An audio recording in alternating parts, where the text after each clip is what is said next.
মনোযোগ দিয়ে শুনুন। আউযুবিল্লাহি মিনাশ শাইতানির রাজিম, বিসমিল্লাহির রহমানির রহিম। শুনেন, যেহেতু আগামীকালকে রাতটা বাদ দিলে আমাদের এমসিকিউ পরীক্ষা, আল্লাহ সবাইকে সুস্থ রাখুক, সবাই যেন ভালোভাবে এমসিকিউ পরীক্ষাটা আমরা দিয়ে আসতে পারি। একটু বলবো কয়েকটা অতিরিক্ত কথা, যদিও এখন সময় নেই, তারপরও বলবো। শুনেন, এমসিকিউ প্রশ্নটা পেলেন আপনি, প্রশ্ন পাওয়ার আগ পর্যন্ত আপনারা যারা অনেক ভালো প্রিপারেশন নিছেন, দুশ্চিন্তা হবে কিন্তু আপনাদের, যে এমসিকিউ প্রশ্নটা যখন হাতে পাবেন তখন দেখবেন যে একটু শান্ত হয়ে গেল মন। সে প্রশ্ন কঠিনই আসুক আর সোজা আসুক, আমার ক্ষেত্রে এরকম হয়। প্রশ্ন যতক্ষণ হাতে না পাওয়া যায় ততক্ষণ পর্যন্ত খুব উদ্বিগ্নতা কাজ করে, টেনশন হয়। এটা সবারই হয়, প্রত্যেক পরীক্ষার্থীর হয়। প্রশ্নটা হাতে পেলেন, কমন থাকুক বা না থাকুক, তখন কিন্তু একটু ভালো লাগে, বা আপনি প্রশ্নের উত্তর দিয়ে মনোনিবেশ করেন, তখন আর আপনি কিন্তু অত একটা টেনশন লাগে না বা খারাপ লাগে না। এখন দেখেন 50টা প্রশ্ন থাকবে, তাই না? সময় কতটুকু? 30 মিনিট সময়, 30 মিনিট সময় না? তাহলে 50টা প্রশ্ন 30 মিনিট সময়ের মধ্যে আপনাকে দাগিয়ে ফেলতে হবে। এখন প্রশ্নটা শুরু থেকে পড়া শুরু করবেন, আমি যেমন করি, শুরু থেকে এক সাইড থেকে দাগানো শুরু করি। তাহলে এভাবে দাগালে হয় কি, একটা জিনিস চিন্তা করেন, প্রথমবার যখন আপনি চিন্তা করেন যে খতিয়ান রেজিস্টারের কয়টি কলাম রয়েছে, 23টি, 24টি, 25টি, 26টি, এই যে আপনার প্রথমবারে মনে হলো 23টি কলাম অথবা 24টি কলাম, এরকম করে পড়ে আপনি প্রথমবারেই যেটা উত্তর পারলেন সেটা আপনি দাগিয়ে ফেললেন। এখন আপনি যদি মনে করেন সবগুলো পড়ে এসে আমি দাগাবো, ততক্ষণে আপনার মাথা আরো ভালো সিদ্ধান্ত দিতে পারবে না, কারণ প্রথমে আপনি যখন পড়তেছেন তখনই আপনার মাথাটা ঠান্ডা আছে, সুস্থ মস্তিষ্কে আপনি পরীক্ষাটা দিতে বসছেন। আবার এরকম করে, এই জন্য আমি বলবো শুরু থেকে দাগিয়ে যাবেন। এমন তো না যে ঘুরে আসলে আপনি আরো ভালো পারবেন বা এটা এরকম হবে।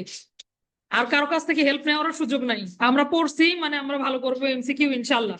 তাহলে আপনি যদি নিজে পড়ে থাকেন, অন্যের আশায় না থাকেন, তাহলে আপনার ওইটার জন্য অপেক্ষা করার দরকার নাই। আর আপনারা যারা পড়ালেখা করছেন, সারা বছর ধরে পড়ছেন, তাদের থেকে আপনাদের পাশে যে ছাত্র বসায় সে যে ভালো পারবে, এটা আমি বিশ্বাস করি না।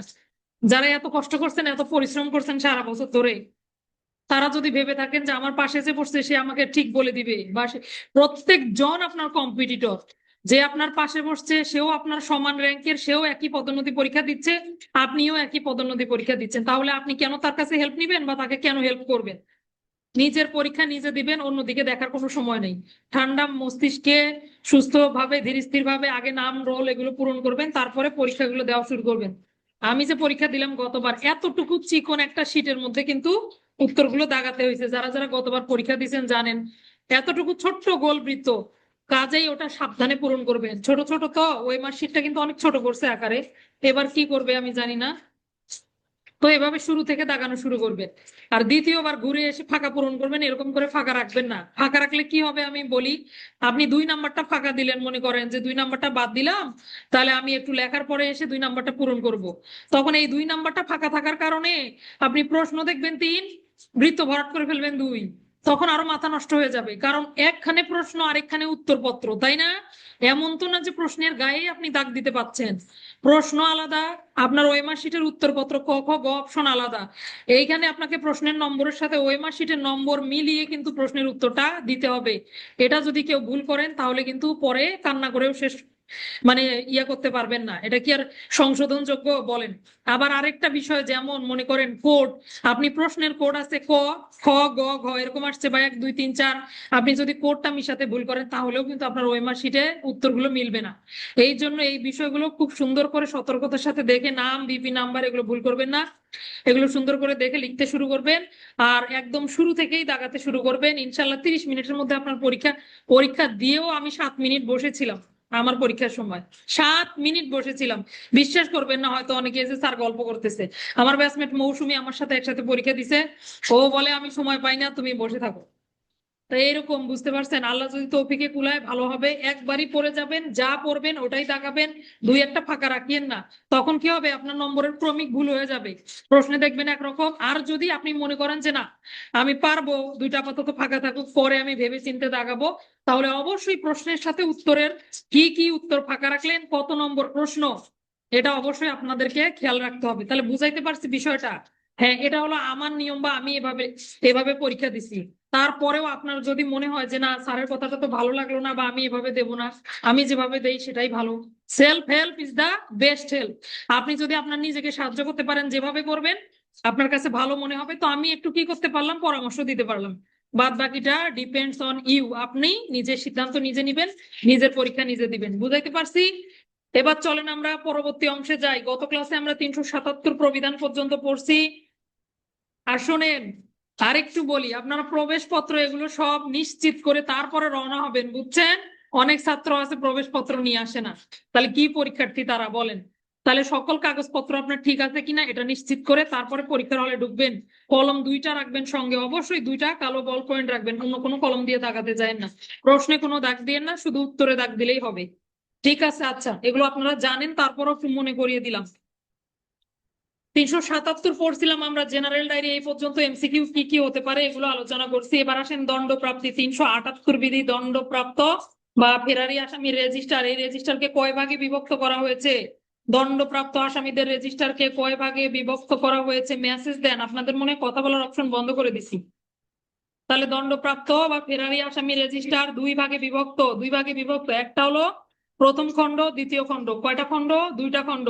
আর যদি বিসিএনবি আসে, বিসিএনবি কে কয়টি খণ্ডে বিভক্ত করা হয়েছে? বিসিএনবি ভিলেজ ক্রাইম নোটবুকের কয়টা খণ্ড? মেসেজ দেন, উত্তর দেন, উত্তর দেওয়ার চেষ্টা করেন। 5টা খণ্ড, বিসিএনবির 5টি খণ্ড। তার মধ্যে আপনি যদি আবার হিসাব করেন দেখবেন একটা খণ্ড আবার বেশি। কেন একটা খণ্ড বেশি? কেন একটা খণ্ড আবার অতিরিক্ত দেওয়া আছে, তাই না?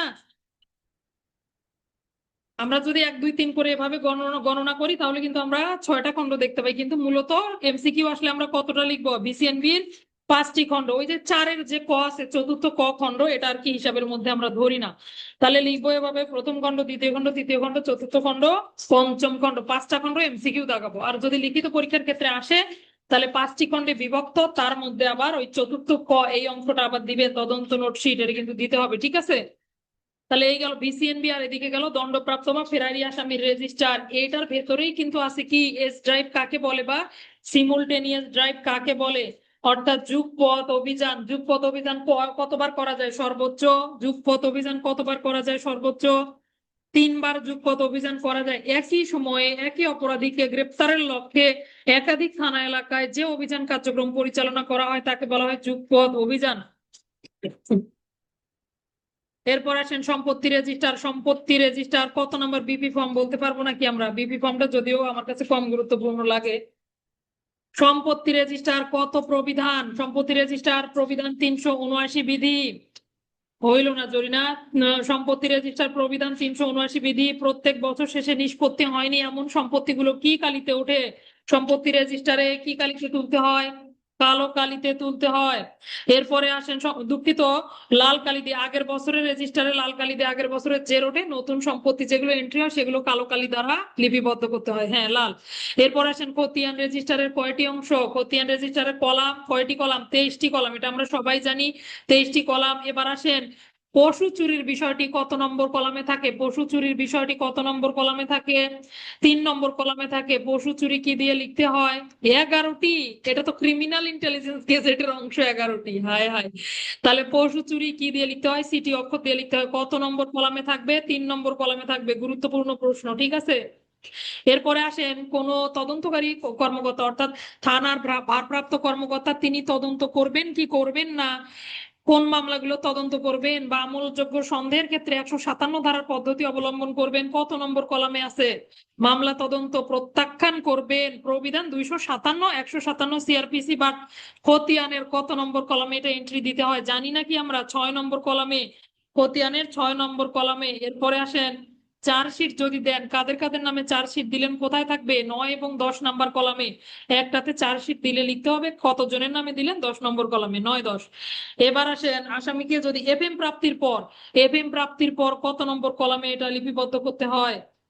বছরের শেষের দিকে প্রথমে বিচারাধীন বন্দীদের সংখ্যা পেন্সিল দিয়ে লিখতে হবে, পরে যখন এফএম পাওয়া যাবে তখন আবার এটা সংশোধন করা হবে। কত নম্বর কলাম? 13 নম্বর কলাম। আর আপনাদের অলরেডি পরীক্ষায়, সালের পরীক্ষায় আসছিল, কি আসছিল আপনাদের সালের পরীক্ষায়? 18 19 20 নম্বর কলামে কোন অপরাধীদের নাম লিপিবদ্ধ করতে হয়? দণ্ডিত বা সন্দিগ্ধ বিদেশি অপরাধীদের নাম লাল কালি দ্বারা খতিয়ান রেজিস্টারের 18 19 20 নম্বর কলামে লিপিবদ্ধ করতে হয়। এবার আসেন, এ অক্ষর বা ক চিহ্ন দিয়ে কি প্রকাশ করা হয় খতিয়ান রেজিস্টারে? যখন আপনি এ অক্ষর লেখেন কত নম্বর কলামে? 23 নম্বর কলামে। 23 নম্বর কলামে আমরা ক অক্ষর লিখি। কেন লিখি ক অক্ষর? কারণ খতিয়ানের কলামে ক অক্ষর লেখা বা 23 নম্বর কলামে ক অক্ষর কখন লিখি যে যখন কোনো মামলার আসামি পলাতক থাকে, তাহলে পলাতক থাকলে তখন ক অক্ষর দিয়ে খতিয়ানে প্রকাশ করা হয়। এরপরে আসেন কোন ব্যক্তি পার্শ্ববর্তী থানার সন্দেহভাজন ব্যক্তিদের তালিকা, পার্শ্ববর্তী থানার দণ্ডিত এবং সন্দিগ্ধ ব্যক্তিদের তালিকা, এই তালিকাটা হালনাগাদ হয়েছে কিনা, কত মাস পর পর এটা কয় মাসে হালনাগাদ করতে হবে বলতে পারেন নাকি? এটা 381 বিধি। হ্যাঁ, 381 বিধি 3 মাস, প্রতি 3 মাসে একবার করে দেখবে যে হালনাগাদ করা হয়েছে কিনা। কে নিশ্চিত করবে এটা? যখন সফর করবে ঊর্ধ্বতন কর্মকর্তা, তারা নিশ্চিত করবে। 381 বিধি। এরপরে আসেন গুরুত্বপূর্ণ, এগুলো তো এই জন্য বাদ দেওয়া যাচ্ছে না। 382 বিধি, কোন পরোয়ানার মেয়াদ, ম্যাজিস্ট্রেট যে পরোয়ানা দেয় সেই পরোয়ানার মেয়াদ কতদিনের বেশি হবে না। ম্যাজিস্ট্রেট কর্তৃক প্রেরিত পরোয়ানার মেয়াদ কতদিনের বেশি হবে না? 6 মাসের বেশি হবে না। জরিনা তোমাকে ধন্যবাদ।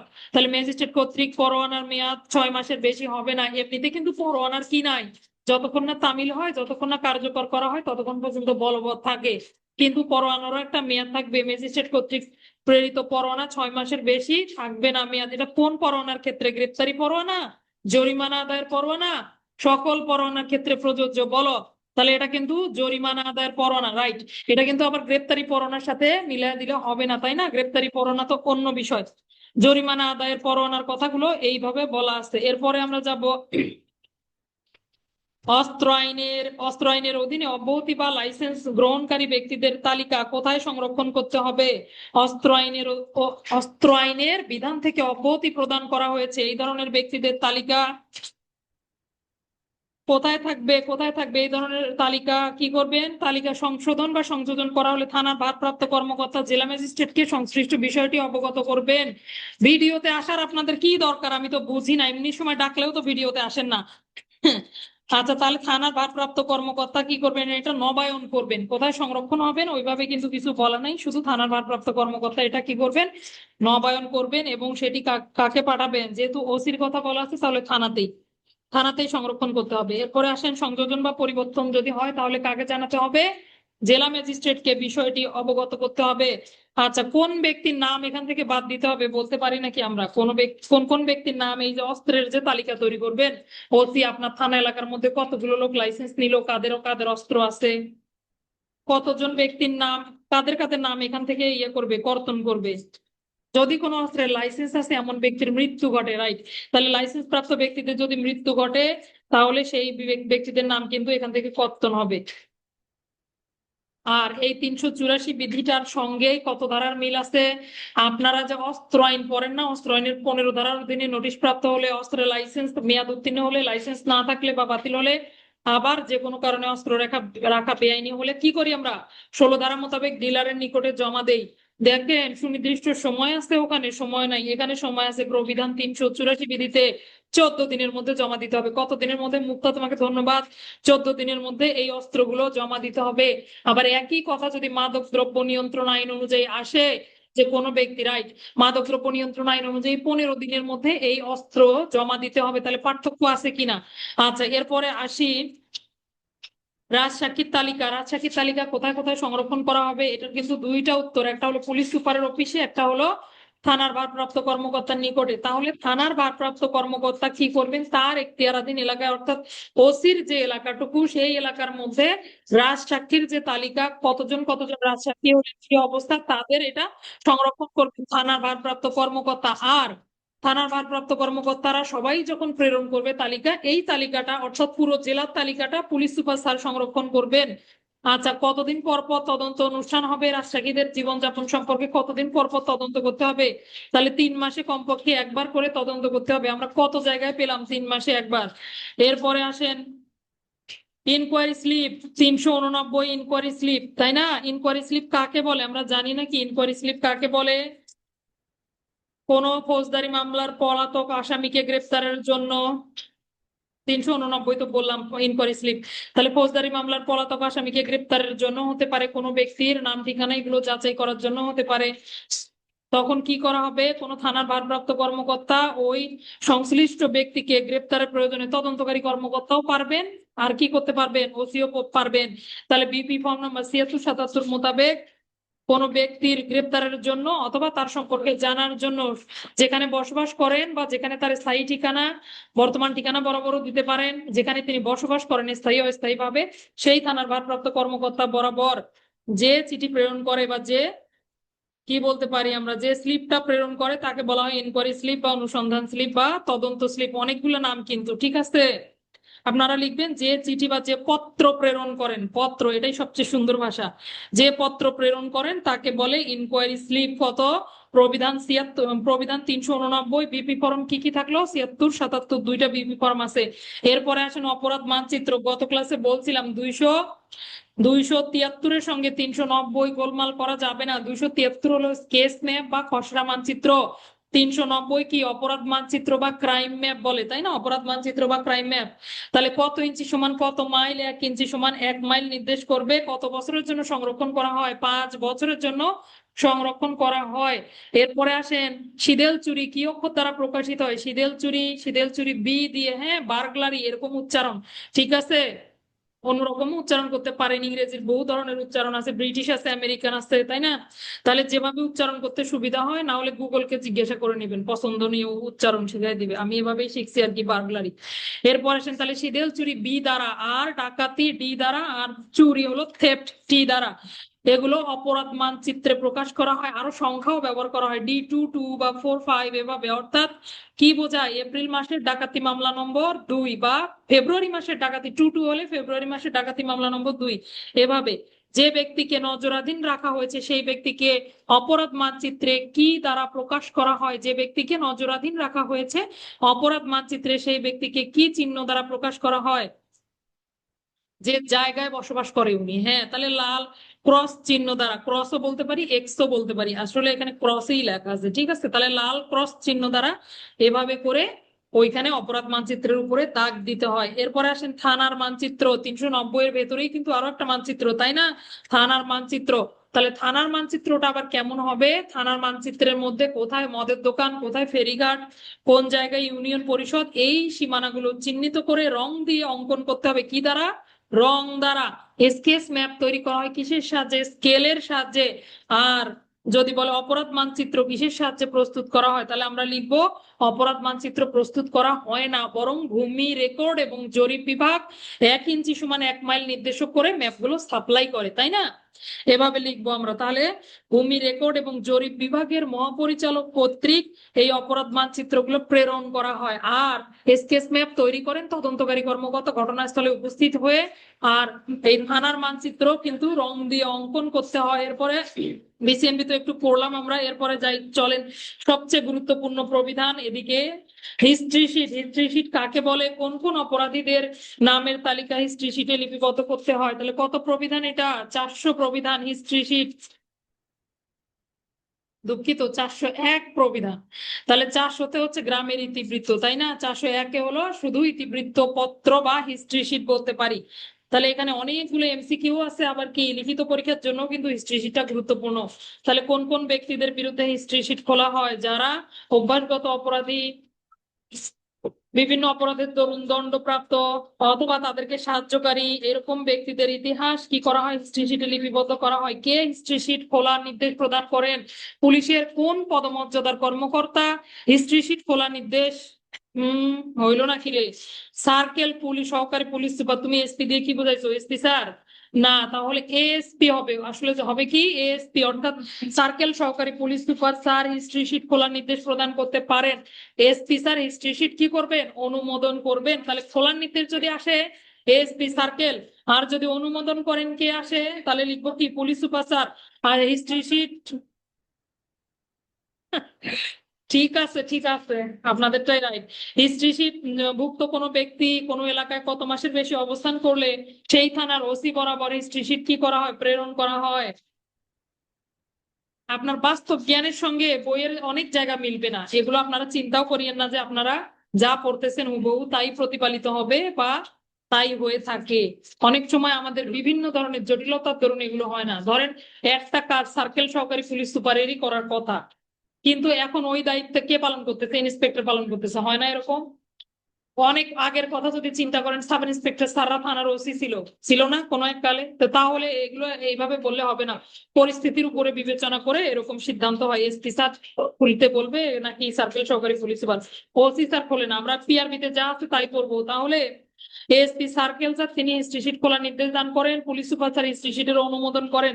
আর হিস্ট্রি শিটের কোনো ব্যক্তি যদি অন্য কোনো এলাকায় গিয়ে কত মাস বসবাস করে, 3 মাসের বেশি সময় ওখানে অবস্থান করে, তাহলে ওই থানার ওসি বরাবর আপনাকে কি করতে হবে? হিস্ট্রি শিটটা পাঠিয়ে দিতে হবে। আচ্ছা, তদন্ত নোটশিট বা তদন্ত নোটশিট বলতে পারি, বা চতুর্থ ক খণ্ড যে আছে ডিসিএনবি 404 প্রবিধান কত বছরের জন্য সংরক্ষণ করতে হয় বলেন? তদন্ত নোটশিট কত বছরের জন্য সংরক্ষণ করতে হয়? এমসিকিউ।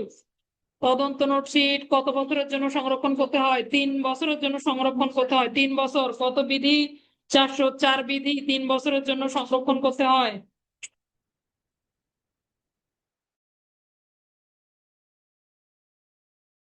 এরপরে আমরা যাব পঞ্চম খণ্ড, যে সূচিপত্র বা ইন্ডেক্স থাকবে একটা, তাই না? হিস্ট্রি শিটের কি থাকে? একটা ইন্ডেক্স থাকে বা সূচিপত্র থাকে। সূচিপত্রের মধ্যে দণ্ডপ্রাপ্ত ব্যক্তিদের নাম কি কালি দ্বারা লিপিবদ্ধ করা হয়? সূচিপ্রাপ্তে দণ্ডপ্রাপ্ত ব্যক্তি, সূচিপত্রে দণ্ডপ্রাপ্ত ব্যক্তিদের নাম লাল কালিতে লিপিবদ্ধ করতে হয়। কি কালিতে? লাল কালিতে লিপিবদ্ধ করতে হয়। রঞ্জু স্যার আপনাকে ধন্যবাদ। এরপরে আসেন পরবর্তীতে, আপাতত সন্দেহভাজন আছে সে কোনো ব্যক্তি, তিনি যদি সন্দেহভাজন থাকে, পরবর্তীতে যে কোনো পর্যায়ে কি হয়, তার উপর দণ্ড প্রমাণ হয়ে গেল তার যে না তিনি আসলে অপরাধ করেছেন, বা যে কোনো পর্যায়ে তিনি দণ্ডিত হলেন, সেক্ষেত্রে আপনি কি দ্বারা প্রকাশ করবেন? এটা সূচিপত্রের মধ্যে তার নামের নিচে লাল কালি দিয়ে দাগ টানতে হবে। কি করতে হবে?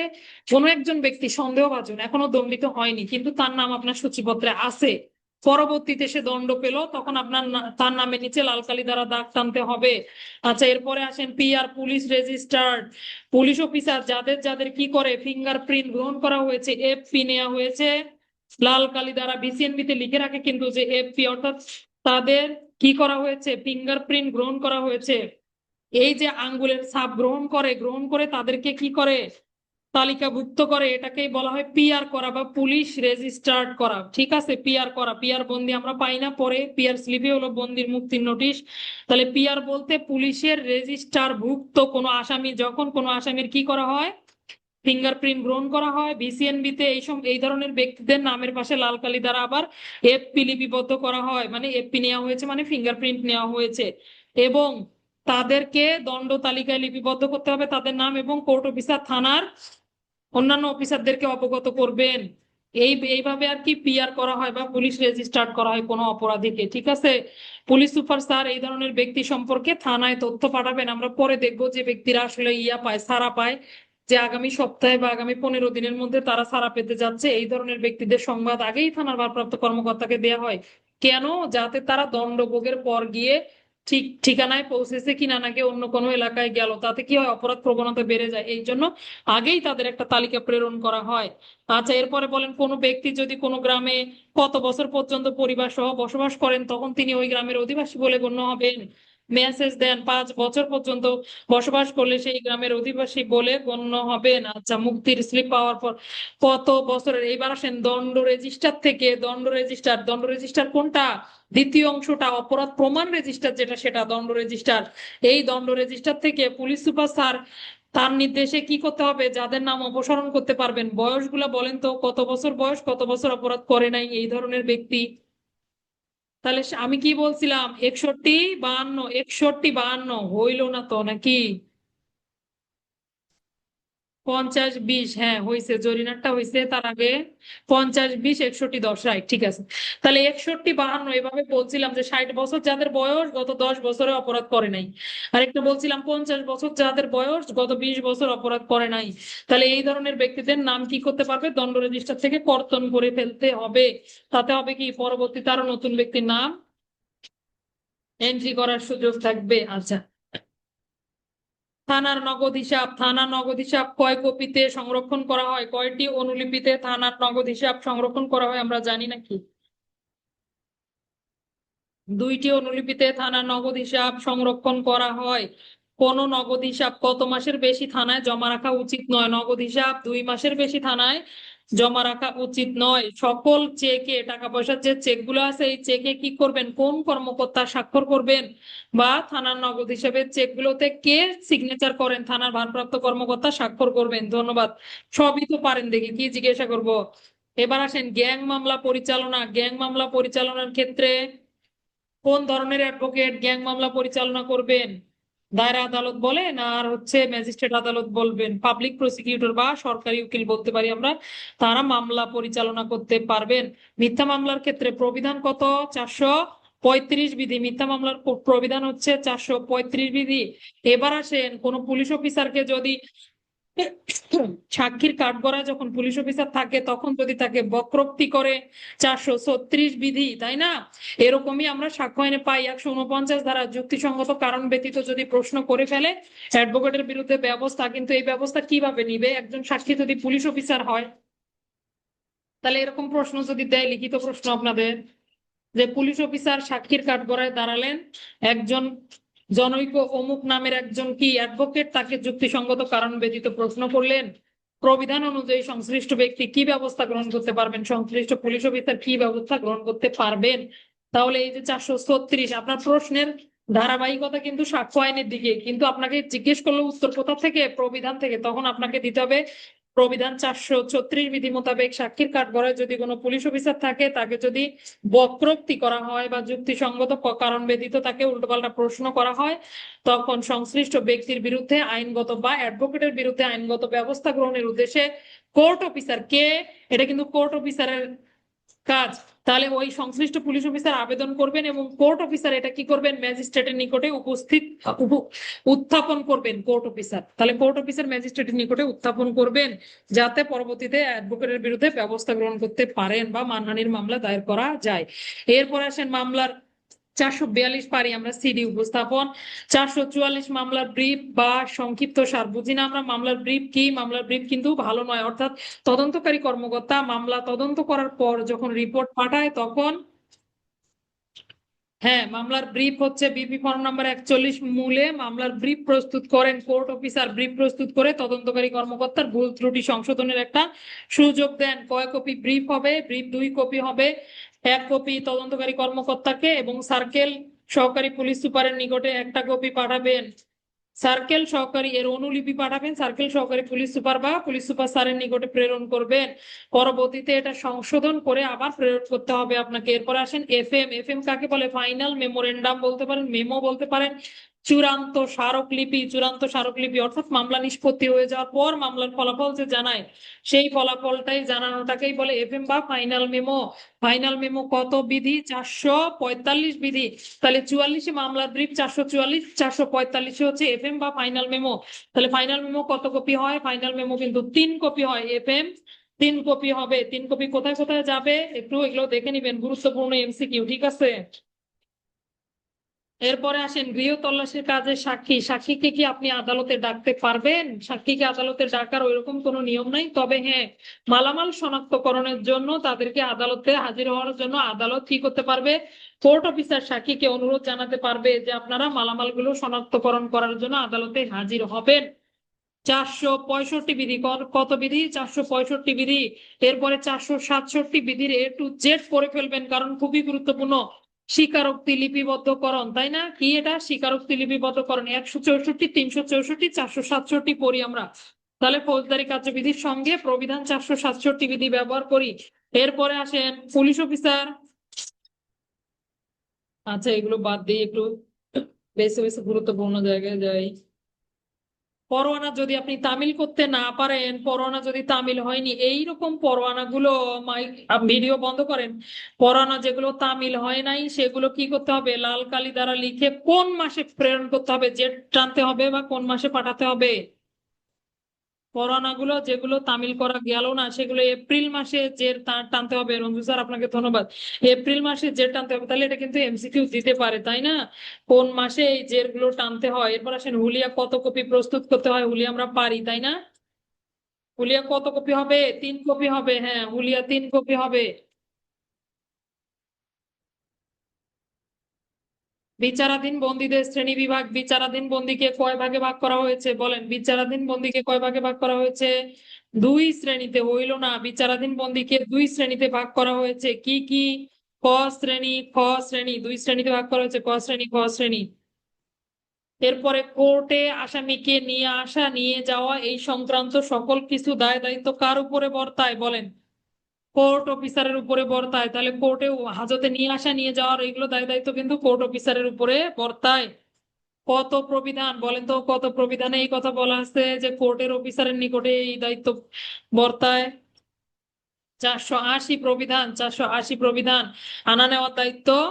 এরপরে 490 প্রবিধানটা একটু দেখবেন। আঙ্গুলের ছাপের সংজ্ঞা বলতে কি বোঝায়? আঙ্গুলের ছাপের মধ্যে শুধুমাত্র বৃদ্ধাঙ্গুলের ছাপই থাকবে না, আরো কি থাকবে? ঘুরানো ঘুরানো ছাপ গুলোও থাকবে, অন্যান্য আঙ্গুলেরও ছাপ নিবে। বৃদ্ধাঙ্গুলের ছাপ তো থাকবেই, এবং কি হবে? রোল্ড ছাপ হবে, অথবা সাদামাটা ছাপও নিতে পারবে। অশনাক্ত বলতে কি বোঝায়? বা এগুলো যার বাড়ি বা পূর্ব পরিচয় জানা যায় নাই, এই ধরনের। অশনাক্ত বলতে এটাই বোঝায় যে ব্যক্তির বাড়ি বা পূর্ব পরিচয় জানতে পাওয়া যায় নাই, কয়েদিদের আঙ্গুলের ছাপ গ্রহণ করা হয়। এরপর আসেন, রাজসাক্ষীর যখন ছবি তুলবেন, রাজসাক্ষীর ছবি, আঙ্গুলের ছাপ এবং ছবি গ্রহণ কয় সেট গ্রহণ করবেন? রাজসাক্ষীর আঙ্গুলের ছাপ এবং ছবি কয় সেট হবে? 3 সেট হবে। ধন্যবাদ, পারতেছেন আলহামদুলিল্লাহ। তবে দুই একজন লিখতেছেন, বাকিদের হাতে এখন না বলি আর, পচা কথা, কালকে পরীক্ষা। তাহলে 3 সেট হবে। এরপরে আসেন, পিয়ার বন্দি। 500তে পিয়ার বন্দিকে কয় শ্রেণীতে ভাগ করা হয়েছে? 3 ভাগে ভাগ করা হয়েছে। পিয়ার, পিআরটি, পিআরটি 565। এরপরে আসেন, একটু লেখারও চেষ্টা করেন না আপনারা, এত অলস কি বলবো। পিয়ার স্লিপ, পিয়ার স্লিপ, পিয়ার স্লিপ তো আমরা পড়ছি। 501-এ পিয়ার স্লিপ কিভাবে তৈরি করবেন, কোন কোন অপরাধীদের পাশে কি কি লিখে রাখবেন, এই সংক্রান্ত সকল শীর্ষভাগে লাল কালি দিয়ে, রেলওয়ে অপরাধী হলে রেলওয়ে অপরাধী লিখতে হবে। তাহলে রেলওয়ে অপরাধী কি দিয়ে লিখতে হয়? লাল কালি দিয়ে লিখতে হয়। এরপরে আসেন, পিয়ার বন্দীদের আঙ্গুলের ছাপ আপনি কখন নিবেন? যখন সাজা প্রদানের কারাগার থেকে অন্য কোনো কারাগারে স্থানান্তরের পূর্বেই হলো দায়িত্ব এগুলো নেয়ার। তাহলে কে নিবে পিয়ার বন্দীদের আঙ্গুলের ছাপ? যখন সাজা প্রদানের জন্য কারাগার থেকে স্থানান্তরের পূর্বে কোর্ট অফিসার এগুলো সংগ্রহ করবেন। এরপরে কোনো ব্যক্তিকে সংশোধনাগারে প্রেরণ করা হচ্ছে, হ্যাঁ, তখন সংশোধনাগারে প্রেরণের পূর্বেই এটা নিয়ে নিতে হবে।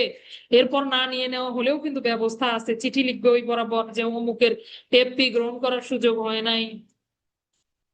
একটু পরে নেই, এখনই দাও। Thank you. আচ্ছা হোক, একটা আনসার, এটা আমি মামলা লিখতে পারছি না। আচ্ছা, এরপর আসেন, মোবিলাইজেশন কন্টিনজেন্ট। কোথায় গেলাম? অনেক দূর পার হয়ে গেছে বাতাসে। মালখানা বা সম্পদের কক্ষ বলতে কি বোঝেন? মালখানা বা সম্পদের কক্ষ বলতে কি বোঝেন? ও, জেল প্যারেডটা গুরুত্বপূর্ণ, এটাই তো জিজ্ঞাসা করলাম না। জেল প্যারেড কয়টার সময় অনুষ্ঠিত হবে? জেল প্যারেড কয়টায় অনুষ্ঠিত হয়?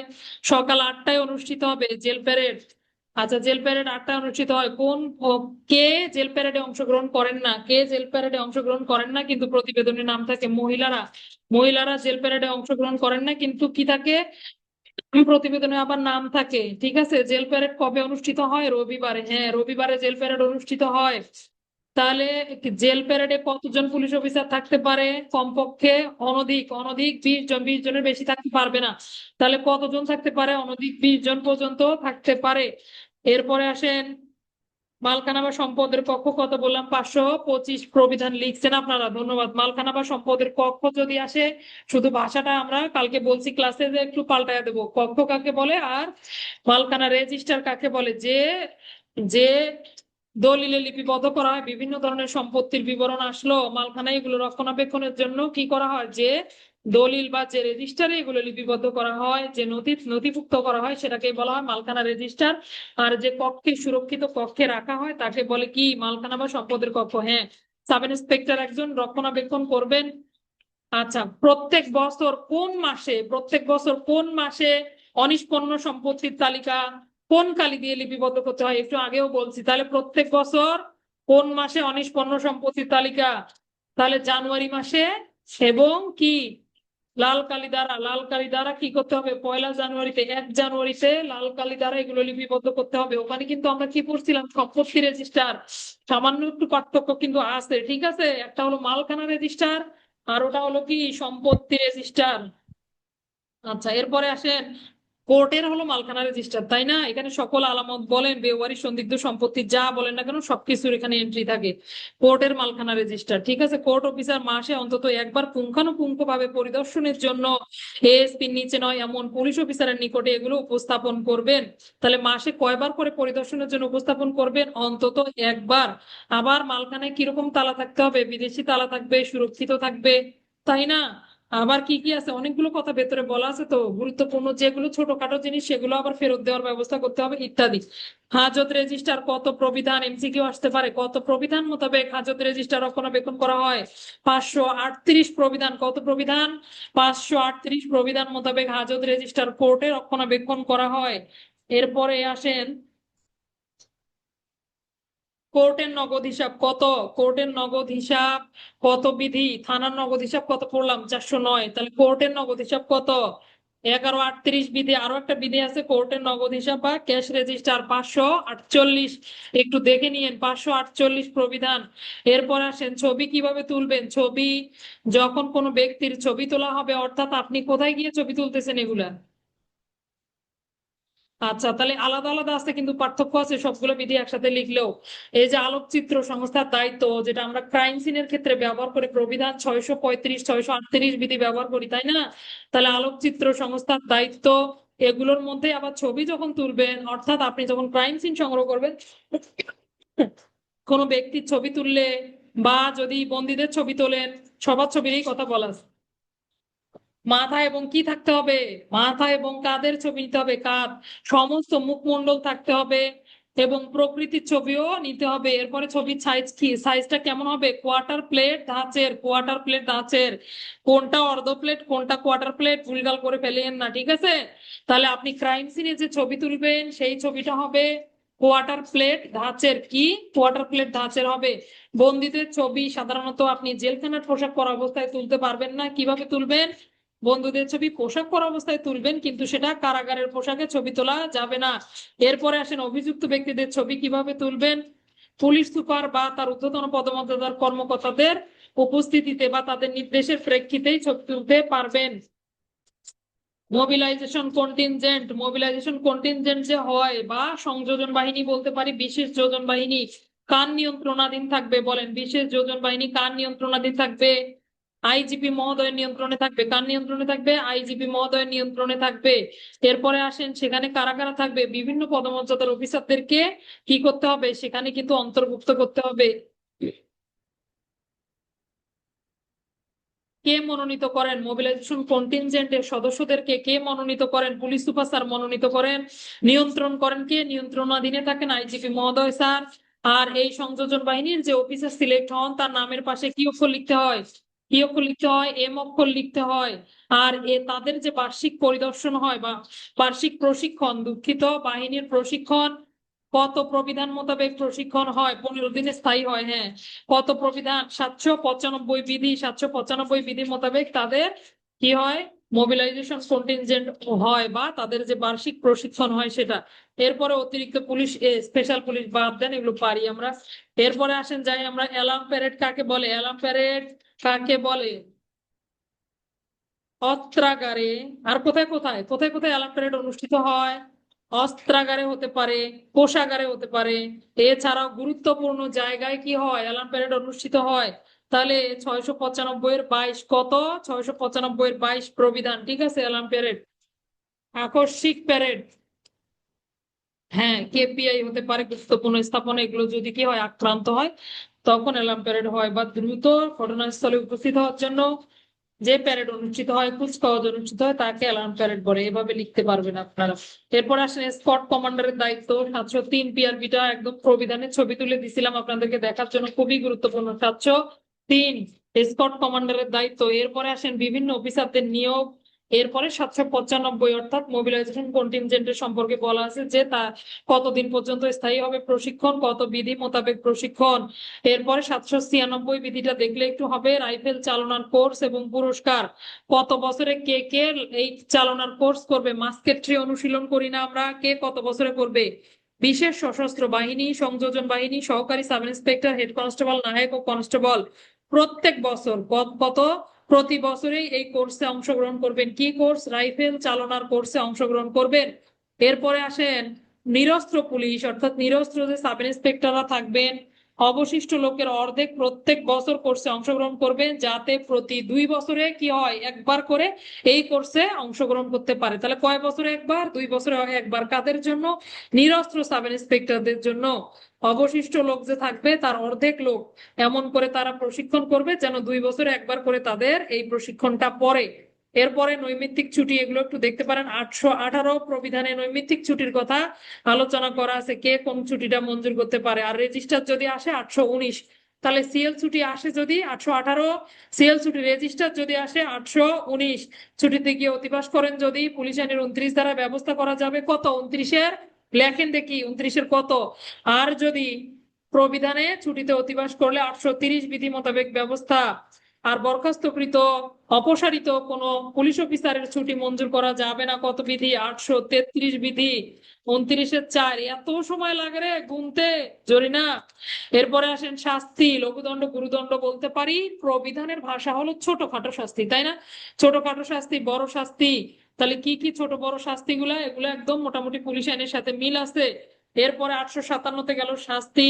এরপরে আসেন 871 বিধি, ইনক্রিমেন্ট বা বেতন বৃদ্ধি স্থগিতকরণ। তাহলে কি বেতন বৃদ্ধি স্থগিতকরণ? কত প্রবিধান? 871 প্রবিধান। পদাবনতি, এগুলো পুলিশ আইনে একটা ধারাতেই সব বলা আছে, কিন্তু প্রবিধানে আপনি আলাদা আলাদা পাবেন। 872 হলো পদাবনতির আদেশ। এবার কোন পদমর্যাদার কর্মকর্তাদেরকে ব্ল্যাক মার্ক থেকে আওতা মুক্ত করা হয়েছে বলেন? কনস্টেবল পদের, কনস্টেবল পদমর্যাদার পুলিশ সদস্যদেরকে ব্ল্যাক মার্কের আওতাভুক্ত করা হয়েছে। আওতা মুক্ত, ভুক্ত না, আওতা মুক্ত করা হয়েছে। আচ্ছা, ব্ল্যাক মার্ক কি ধরনের শাস্তি? কি ধরনের শাস্তি? তাহলে এটা একটা গুরুদণ্ড বা চিরস্থায়ী সাজা বলতে পারি আমরা। চিরস্থায়ী সাজা, ব্ল্যাক মার্ক হচ্ছে চিরস্থায়ী সাজা। এরপরে 878টা দেখতে পারেন, একটু পিডি আছে। 880 সাসপেনশন আছে। আচ্ছা, এরপরে গুরুত্বপূর্ণ বিষয়গুলোতে যাই। 909, 909-এ কি আছে বলেন? Commerce certificate. 163, 909 জেলা আদেশ বই। জেলা আদেশ বই 911। এটা বুঝি কালকের ক্লাসে, গত ক্লাসে ভুল করে 916 বলে ফেলছি নাকি আমি? তাহলে 911-তে কিন্তু জেলা আদেশ বই। তাহলে কালকে যদি বলে থাকি একটু কারেকশন নিন। তাহলে জেলা আদেশ বই কি? 911 প্রবিধান মোতাবেক জেলা আদেশ বইয়ে একটা জেলায় যোগদান থেকে শুরু করে সকল বিষয় সেখানে কি করা হয়? পদোন্নতি, বদলি, বরখাস্ত, চাকরি থেকে অপসারণ, অন্যান্য বিষয়, ছুটি, হ্যাঁ, এগুলো সব কি করতে হয়?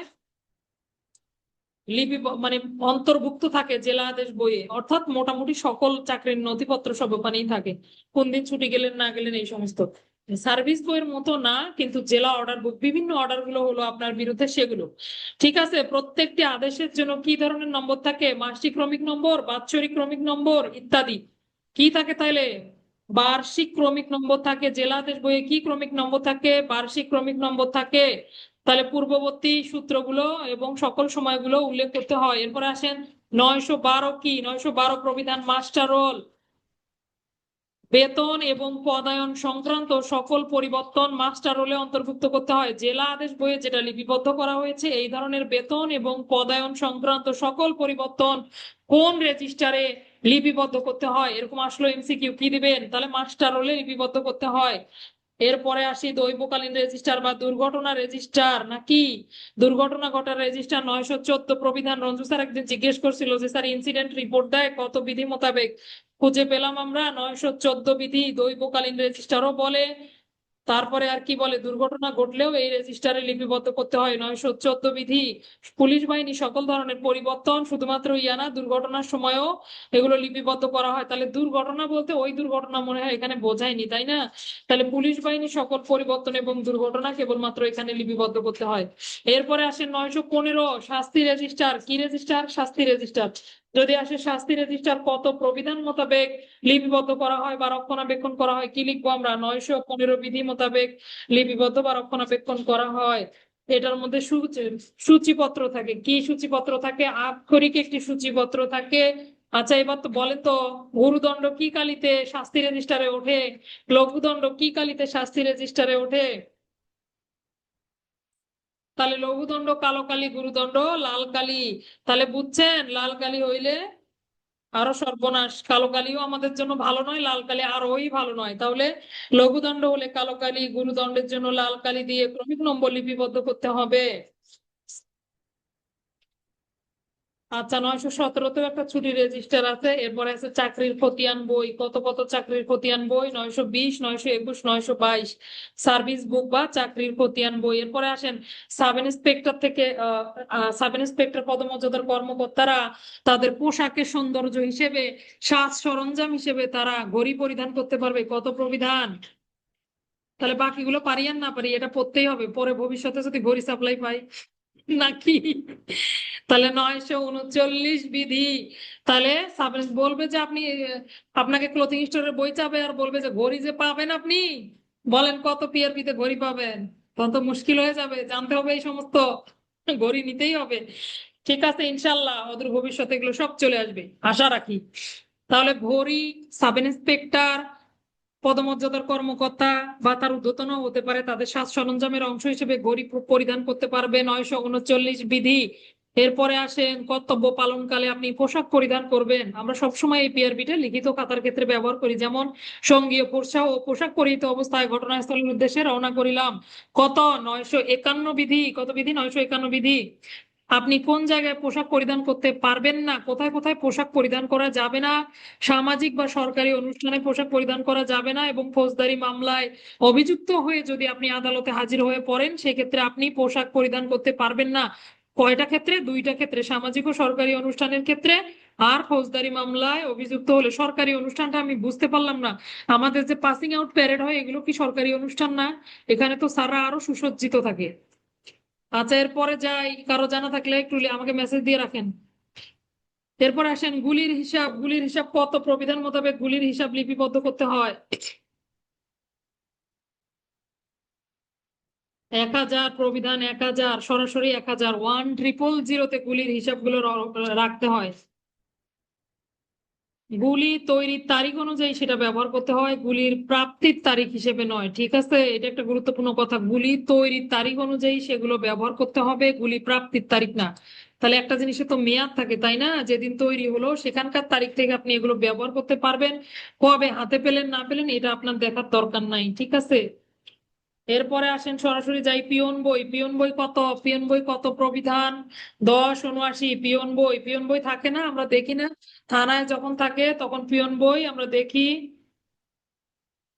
পিয়ন বই কি করে? ওই যে কোন কোন চিঠি কার নামে আসলো পিয়ন বইয়ে সেগুলো লিপিবদ্ধ করে। এরপরে আসেন টাউন বিট ম্যাপ। এটা গত ক্লাসে জাকির স্যার বলছিল, টাউন বিট ম্যাপ এসপি গণ, এসপি স্যারগণ তাদের অফিসে। তাহলে টাউন বিট ম্যাপ কোথায় থাকে? পুলিশ সুপার অফিসে। কোথায় থাকে? পুলিশ সুপার অফিসে টাউন বিট ম্যাপ সংরক্ষণ করেন। কত সমান কত ইঞ্চি? 1 মাইল সমান কত ইঞ্চি হবে? 1 মাইল সমান 8 ইঞ্চি। 8 ইঞ্চি হিসাব করে করে এই টাউন বিট ম্যাপটা কি করা হয়? অঙ্কন করা হয়। কোথায় রাস্তা, কোথায় সড়ক, কোথায় কি আছে গলি, এগুলো বিভিন্ন এলাকার সীমানাগুলো টাউন বিট ম্যাপে কি করা হয়? সীমানাভুক্ত করা হয়। কত বিধি? 1087 বিধি। কত বিধি? 1087। এরপরে আসেন 1088 অপরাধ মানচিত্র সংরক্ষণ। এই যে দেখেন ক্রাইম ম্যাপ যে সংরক্ষণ করবে, 390 আমরা অপরাধ মানচিত্র পড়ছি না? হুম। তাহলে এসপি অফিসে এবং সার্কেল অফিসে অপরাধ মানচিত্র সংরক্ষণ করতে হবে। থানায়ও অপরাধ মানচিত্র থাকে, তাই না? থানায় মানচিত্র থাকে না, আমরা পড়ে আসলাম। থানায় যে ভূমি রেকর্ড এবং জরিপ বিভাগ থেকে কি করা হয়? সাপ্লাই করা হয়। আর অপরাধের মানচিত্র পুলিশ সুপার এবং সার্কেল অফিসেও সংরক্ষণ করতে হবে। আচ্ছা, এটা যদি আসে এমসিকিউ তাহলে আমরা কি উত্তর দেব? এরকম করে যদি আসে, থানার অপরাধ মানচিত্র কোথায় সংরক্ষণ করা হয়? থানার ভারপ্রাপ্ত কর্মকর্তা সংরক্ষণ করবেন, থানায়। আর যদি বলে কোন জেলার অপরাধ মানচিত্র কোথায় সংরক্ষণ করা হয়, তখন আমরা কি লিখবো? পুলিশ সুপার অফিসে বা সার্কেল অফিসে। কোনো একটা সার্কেলের কি কি অপরাধ সেগুলো কিন্তু, হ্যাঁ, এসপি অফিসে বা সার্কেল অফিসেও লিখতে পারে। অর্থাৎ যার যার এখতিয়ারাধীন এলাকা সে সেভাবে রাখবে।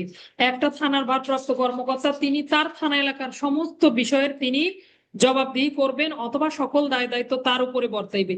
পাশের থানায় কি হলো না হলো তার শতভাগ নিশ্চয়তা তো দুই একটা বিষয় হতে পারে, জানতে চাইতে পারে, কারণ পার্শ্ববর্তী ওসি কে সহযোগিতা করবে, এদিক দিয়ে জানতে চাইতে পারে, কিন্তু সেটার লায়াবিলিটিস তো তার নয়, তাই না? এরকম।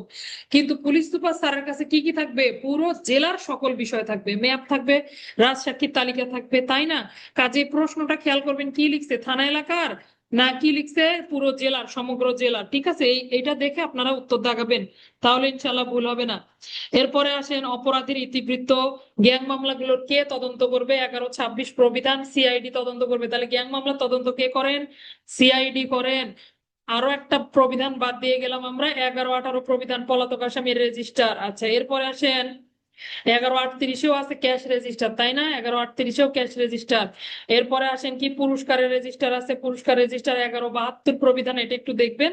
11-72 পুরস্কার রেজিস্টারের কয় অংশে ভাগ করা যায়? দুই অংশে, একটা হলো পুলিশ কর্মকর্তাদের জন্য, আরেকটা বেসরকারি ব্যক্তিদের জন্য। বেসরকারি ব্যক্তিদের জন্য পুরস্কার দুইটি অংশে বিভক্ত করা হয়। তাহলে পুরস্কার রেজিস্টার কয়টি অংশে বিভক্ত? এমসিকিউ দুইটি অংশে বিভক্ত। পুরস্কার রেজিস্টার দুইটি অংশে বিভক্ত, বাস। আর বাদ বাকি আমরা বাদ দিয়ে গেলাম। এরপরে আমরা সাক্ষ্য আইনে যাব। হাই হাই, সাক্ষ্য আইনে তো বই আনিনি। আচ্ছা যাক, এখান থেকে জিজ্ঞাসা করে বলি। 11-12 পরিদর্শন রেজিস্টার করেন। পড়তে চাইলে পড়ার তো শেষ নাই ভাই। আপনি 1290টা প্রবিধান মুখস্থ রাখতে পারবেন? সম্ভব বলেন? অন্য আইন আপনি মুখস্থ করতে পারবেন, প্রবিধান আপনি মুখস্থ রাখতে পারবেন না। প্রবিধানের কি বলবো আমি, এটা আপনাদেরকে ইয়া করার জন্য না। হ্যাঁ, যাদের সুপার ব্রেন আছে তারা হয়তো পারবে, বা বহু বছর প্র্যাকটিস করে স্যাররা, তারা অনেকেই পারে। কিন্তু দেখেন, প্রবিধানের অনেকগুলো কথা, একই রকম কথা, একই রকম ভাষা, একই রকম পিআরবি, সমান সমান পিআরবি আপনি পাবেন বিভিন্ন জায়গায়। অর্থাৎ একটা বিষয়ে 3-4টা প্রবিধান পাবেন। কোথাও বলা আছে সেটার প্রতিষ্ঠা, কোথাও বলা আছে দায় দায়িত্ব। যেমন ফাঁড়িরও আমরা 2টা প্রবিধান পাই, নগদ ক্যাশ হিসেবে সেখানে 2টা প্রবিধান পাই। আবার দেখেন সম্পত্তি রেজিস্টার একখানে, আবার মালখানা রেজিস্টার একখানে, তাই না? অনেক কাছাকাছি। এই জিনিসগুলোর দ্বিধাদ্বন্দ্ব আপনার বহু বছরের প্র্যাকটিসের ফলে আপনি দূর করতে পারবেন, এছাড়া সম্ভব নয়। কতগুলো প্রবিধান আছে? 1290টা প্রবিধান আছে, তাই না? আবার তারই মধ্যে দেখবেন আবার কত ভেতরে আগডুম বাগডুম আছে। তাহলে এতগুলো মনে রাখা সম্ভব না। আমরা গুরুত্বপূর্ণ বেছে বেছে একটু চোখ বুলিয়ে নিলাম, ঠিক আছে। ধন্যবাদ সবাইকে। প্রবিধানের ক্লাস এখানেই সমাপ্ত ঘোষণা করা হলো। আমরা এখন সাক্ষ্য আইনে প্রবেশ করব। সবাই একটু ধারাগুলো রিভিশন দেই, উত্তর দেওয়ার চেষ্টা করেন। সাক্ষ্য আইন সর্বপ্রথম বলেন, সাক্ষ্য আইনের জনক কাকে বলা হয়? সাক্ষ্য আইনের জনক কে? সাক্ষ্য আইনের জনক হচ্ছেন স্যার জেমস স্টিফেন। অনেক জায়গায় স্যার জেমস জেমস স্টিফেন এরকমও আছে, আপনি গুগলেও দেখবেন এরকম। তাহলে জেমস স্টিফেনও লিখতে পারেন যদি সংক্ষেপে থাকে। আবার কি লিখতে পারেন? Sir James James Stephen. তাহলে যদি সংক্ষেপে থাকে, এটা নাম না থাকে, তখন আপনি শুধু জেমস স্টিফেন এটা দাগাবেন। আর যদি এটাই থাকে তাহলে এটাই দাগাবেন, ঠিক আছে। তাহলে স্যার জেমস জেমস স্টিফেন। এরপরে আসেন সাক্ষ্য আইন কত তারিখে কার্যকর করা হয়? হয় রে জরিনা ইয়া হামিদা, জেমস বানানটাও ঠিক লিখলে এখন আনি। এরপরে আসেন, তাহলে সাক্ষ্য আইন কত তারিখে কার্যকর হয়? 1 সেপ্টেম্বর। 1 সেপ্টেম্বর। তাহলে এক যদি লা লেখেন, যদিও লা উঠে গেছে, এখন 1 সেপ্টেম্বর লিখবো আমরা সরাসরি, 1 সেপ্টেম্বর। আর যদি এভাবে লিখতে না চান তাহলে 1 সেপ্টেম্বর। এমসিকিউ দাগাবো, যদি এমসিকিউ লা থাকে তাহলে লা দাগাবো, নাহলে 1 সেপ্টেম্বর দাগাবো, ঠিক আছে। তাহলে আসেন 1 সেপ্টেম্বর 1872। তাহলে কার্যকর হলো 1 সেপ্টেম্বর 1872 সালে। কয়টি খণ্ডে ভাগ করা হয়েছে? কয়টি খণ্ডে? তাহলে 3টি খণ্ডে ভাগ করা হয়েছে। কোন কোন জায়গায় প্রযোজ্য হবে না? সাক্ষ্য আইনের বিধানগুলো কোথায় কোথায় প্রযোজ্য হবে না? তাহলে সকল জায়গায় প্রযোজ্য হবে, কেবলমাত্র সামরিক বাহিনীর যে আদালত রয়েছে, অর্থাৎ সেনা নৌ বিমান বাহিনীদের স্পেশাল যে আদালত রয়েছে সেই আদালতে প্রযোজ্য হবে না। আর কি? এফিডেভিটের ক্ষেত্রে প্রযোজ্য হবে না, সালিসের ক্ষেত্রেও প্রযোজ্য হয় না, তাই না? এই হলো সাক্ষ্য আইনের অপ্রযোজ্যতা। যদি বলে সাক্ষ্য আইনের অপ্রযোজ্যতা আলোচনা করুন, তখন কি লিখবেন? সাক্ষ্য আইনের 1 ধারা মোতাবেক সাক্ষ্য আইন যে সকল ক্ষেত্রে প্রযোজ্য হয় না সেগুলোকে অপ্রযোজ্যতা বলা হয়। এই শেষ। এরপরে আসেন আমরা সংজ্ঞাগুলোতে যাব। সংজ্ঞার ক্ষেত্রে এখানে আপনাদেরকে একটু বিচার কার্যের স্তর দেখতে বলছিলাম, 5টা বিচার কার্যের স্তর। এরপর আসেন সংজ্ঞাতে যাই। আদালত কাকে বলে? আমরা এগুলো পারি।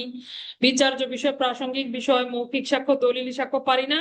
মুখে যা বললেন আদালতে উপস্থিত হয়ে বিচার্য প্রাসঙ্গিক বিষয় সম্পর্কে মৌখিক সাক্ষ্য, দলিল উপস্থাপনের মাধ্যমে সাক্ষ্য দিলেন দলিলি সাক্ষ্য। আলামত আদালতে উপস্থাপন করে যে সাক্ষ্য দেয়া হয়, বা আলামত যখন আদালতে উপস্থাপন করা হয়, সেটাই হচ্ছে বস্তুগত সাক্ষ্য বা ফিজিক্যাল ফরেনসিক এভিডেন্স বলতে পারেন। ফিজিক্যাল ফরেনসিক এভিডেন্স কি করে? 3টা কাজ করে। একটা হলো কোনো অপরাধ সংগঠন হয়েছে মর্মে প্রতিষ্ঠা করে, অপরাধ এবং অপরাধীর মধ্যে যোগসূত্র স্থাপন করে, আর কি করে, কোন ঘটনার সত্য মিথ্যা নিরূপণ করে, তাই না? এই হলো ফিজিক্যাল বা ফরেনসিক সাক্ষ্য। এরপর আসেন ডিজিটাল রেকর্ডের সংজ্ঞাটা যদি দেয় গুরুত্বপূর্ণ, তাহলে আমরা লিখবো ডিজিটাল কথাটির অর্থ, আপনি যদি সুন্দর করে গুছিয়ে লিখতে চান ডিজিটাল সাইবার সুরক্ষা অধ্যাদেশ থেকেও লিখতে পারবেন। একটু ডিজিটাল কথাটির অর্থ হলো ডিজিট ভিত্তিক কার্যপদ্ধতি, অর্থাৎ ডিজিটাল ডিভাইসের মাধ্যমে, এই যে দেখেন এগুলো লিখতে পারবেন, ম্যাগনেটিক, ইলেকট্রোম্যাগনেটিক, অপটিক্যাল, এই সমস্ত এই সমস্ত computer memory, computer generated microchip বা ফিচারের মাধ্যমে যখন কোনো অডিও ভিডিও, এছাড়াও আর কি কি আছে, ডিজিটাল বহুমুখী ডিস্ক, ভিডিও ডিস্ক, এগুলো তৈরি করা হয় বা এগুলোর মধ্যে তথ্য সংরক্ষণ করে রাখা হয়, একখান থেকে আরেকখানে প্রেরণ করা হয়, হস্তান্তর করা হয়, তখন তাকে বলে ডিজিটাল রেকর্ড বা ইলেকট্রনিক রেকর্ড। আবার বইয়ের মতো করেও লিখতে পারেন, ডিজিটাল রেকর্ড বলতে সেই ধরনের রেকর্ড গুলোকে বোঝায় যেগুলো কি করে, ডিজিটাল উপায়ে তথ্য উপাত্ত সংরক্ষণ করে, সংগ্রহ করে। আপনার যেটা সোজা লাগে, ভালো লাগে, সেইভাবে লিখতে পারবেন। আরো যদি গুছাতে চান নিজেদের মতো করে, সেটাও ভালো হবে ইনশাল্লাহ। এরপরে আসেন ডিজিটাল স্বাক্ষর কাকে বলে, ডিজিটাল স্বাক্ষর সার্টিফিকেট কাকে বলে, এগুলো বহুবার পড়িয়েছি। এরপরে আসেন দলিল, দলিলকে কয় ভাগে ভাগ করা যায় বলেন তো, দলিলের কয়টি ভাগ রয়েছে? দলিলের কিন্তু দুইটা ভাগ। দলিলের কয়টা ভাগ? দলিলের দুইটা ভাগ, একটা হলো কোনো ব্যক্তির বক্তব্য এবং কোনো ব্যক্তির, উক্ত ব্যক্তির সম্পাদন। তাহলে বক্তব্য এবং সম্পাদন দুটো মিলেই হচ্ছে দলিল। বিভক্ত বা দলিলের দুইটা ভাগ। এরপরে আসেন আদালতে কয়টি বিষয়ে সাক্ষ্য দেওয়া যায়? দুইটা বিষয়ে সাক্ষ্য দেওয়া যায়। কত ধারা? 5 ধারা। এরপরে আসেন যে ঘটনাগুলো, যে সকল ঘটনা, যে সকল ঘটনা বিচার্য নয়, বিচার্য বা প্রাসঙ্গিক বিষয় নয়, কিন্তু ঘটনার অংশ হিসেবে আদালতে প্রাসঙ্গিক হয়, কত ধারা? 6 ধারা। সাকসাইনি 6 ধারা মোতাবেক কিছু কিছু ঘটনা আদালতে বিচার্য বা প্রাসঙ্গিক বিষয়ের সাথে সরাসরি না হয়েও সেগুলো আদালতে প্রাসঙ্গিক হয়। সেটা একই সময় একই স্থানে হতে পারে, আবার ভিন্ন ভিন্ন সময় ভিন্ন ভিন্ন স্থানেও অনুষ্ঠিত হতে পারে, সংগঠিত হতে পারে।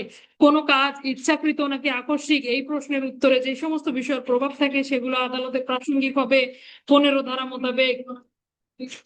এর অবস্থা, মনের অবস্থা, দৈহিক উপলব্ধির অস্তিত্ব আদালতে প্রাসঙ্গিক হয়, কত ধারা মোতাবেক? 14 ধারা মোতাবেক।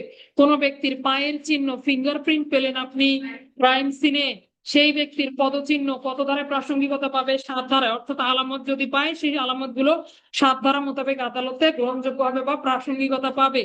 ডিজিটাল রেকর্ড সম্পর্কে মৌখিক সাক্ষ্য কখন আদালতে গ্রহণযোগ্য হয়? ডিজিটাল রেকর্ড সম্পর্কে মৌখিক সাক্ষ্য না, দুঃখিত, মৌখিক স্বীকৃতি কখন গ্রহণযোগ্য হবে? তাহলে 22-এর ক ধারা, 22-এর ক ধারা। 7 ধারায় এখন লিখতেছো কেন? তাহলে 22-এর ক ধারা মোতাবেক ডিজিটাল,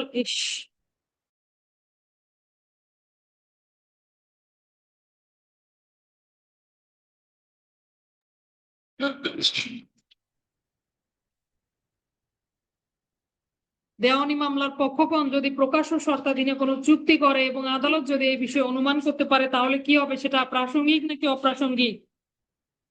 সেটা অপ্রাসঙ্গিক হবে। আদালত অনুমান করতে পারলে অপ্রাসঙ্গিক হবে। কোন সাক্ষ্যে প্রদত্ত বিবৃতির সত্যতা পরবর্তী মামলা প্রমাণে উক্ত বিবৃতির প্রাসঙ্গিকতা কত ধারা মোতাবেক এই বিবৃতিগুলো প্রাসঙ্গিক হয়? তাহলে 33 ধারা, তাই না? কোন সাক্ষ্যে প্রদত্ত বিবৃতির সত্যতা পরবর্তী মামলা প্রমাণে উক্ত বিবৃতির প্রাসঙ্গিকতা, বিবৃতি যখন কথোপকথন, কোন দলিলপত্র, কাগজ সমষ্টির অংশ বিশেষ হবে, তখন কতটুকু নিবে আদালত সেটা সিদ্ধান্ত নিতে পারবে, কত ধারা? 39 ধারা মোতাবেক।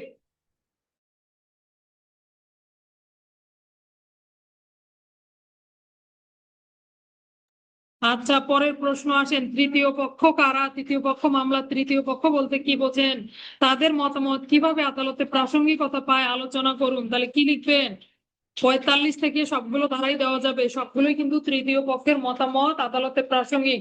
মতামতের হেতু কত ধারা মোতাবেক আদালতে প্রাসঙ্গিক হয়? মতামতের হেতু আদালতে কত ধারা মোতাবেক প্রাসঙ্গিক হয়? ফিজিক্যাল বা ফরেনসিক বিশেষজ্ঞের মতামত আদালতে প্রাসঙ্গিক, কত ধারা?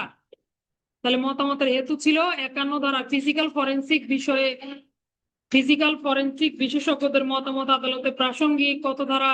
45-এর ক ধারা। এটা আবার লিখতে পাচ্ছেন না কেন? একটু অপেক্ষা করি 2 মিনিট।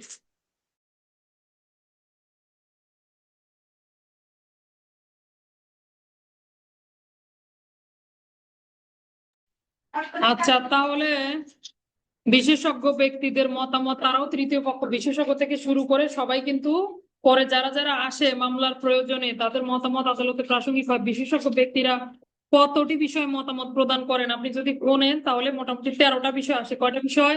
13টি বিষয়। ঠিক আছে, যদি আসে আমরা 13টি লিখবো, কিন্তু আরো অনেক বিষয় তারা মতামত দেয়, যদিও সুনির্দিষ্ট নাই, তো আপনারা হিসাব করলে মোটামুটি 13টা বিষয় হয়।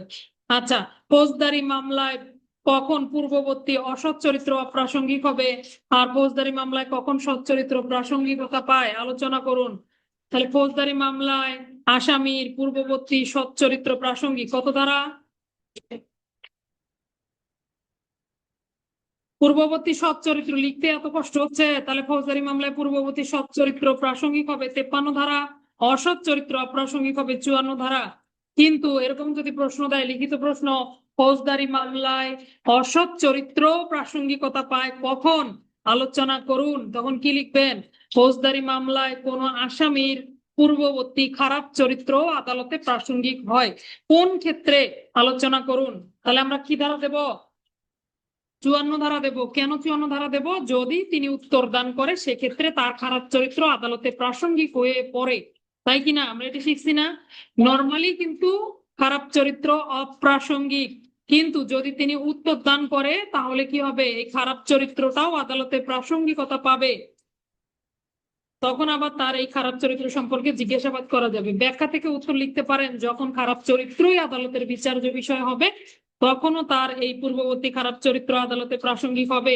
এই পূর্ববর্তী খারাপ চরিত্র আদালতে আলোচনা করতে গিয়ে যদি দণ্ডাদেশ থাকে তার পূর্বে, এই দণ্ডাদেশটাও আদালতে উপস্থাপন করা যাবে তার চরিত্রের সাক্ষ্য হিসেবে। খারাপ চরিত্রের দণ্ডাদেশ হিসেবে পূর্ববর্তী রায় আদালতে প্রাসঙ্গিকতা পায়। তাহলে 54 ধারা থেকে একটা লিখিত প্রশ্ন আসতে পারে যদি তারা দিতে চায়। এরপরে ক্ষতিপূরণ নির্ণয়ের ক্ষেত্রে আদালতে, আচ্ছা, প্রাসঙ্গিকতার অনেকগুলো বিষয় বাদ দিয়ে গেলাম, এদিকে আরেকবার আসি একটু। কোন আসামি পুলিশ হেফাজতে থাকাকালীন স্বীকারোক্তি প্রদানের দরুন কোন ক্ষেত্রে, কোন আসামি পুলিশ হেফাজতে থাকাকালীন স্বীকারোক্তি প্রদানের দরুন কোন ক্ষেত্রে পুলিশ হেফাজতে তার স্বীকারোক্তি বা কয়টি শর্তে তার স্বীকারোক্তি আদালতে গ্রহণযোগ্য হবে? 27 ধারা। শর্ত কয়টা বলেন, শর্ত কয়টি? 27 ধারায় যে আপনি প্রাসঙ্গিকতা পাবে এটা তো বুঝলাম, হামিদা তুমি বলো শর্ত কয়টা? কয়টি শর্ত মানলে তবেই 27 ধারায় কোনো ব্যক্তির স্বীকারোক্তি আদালতে প্রাসঙ্গিক হবে?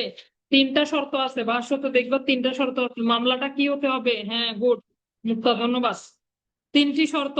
এই যে আপনি পেলেন, আলামত উদ্ধার হতে হবে। আলামত যে উদ্ধার হলো আপনার, এটা আসামির নিকট থেকে প্রাপ্ত তথ্যের ভিত্তিতে আলামতটা উদ্ধার হতে হবে। আর ওই যে স্বীকারোক্তিটা করলো বা ওই তথ্যটা দিল এটা আসামিকেই প্রদান করতে হবে, তবেই এটা আদালতে প্রাসঙ্গিকতা পাবে। বাবারে বাবা।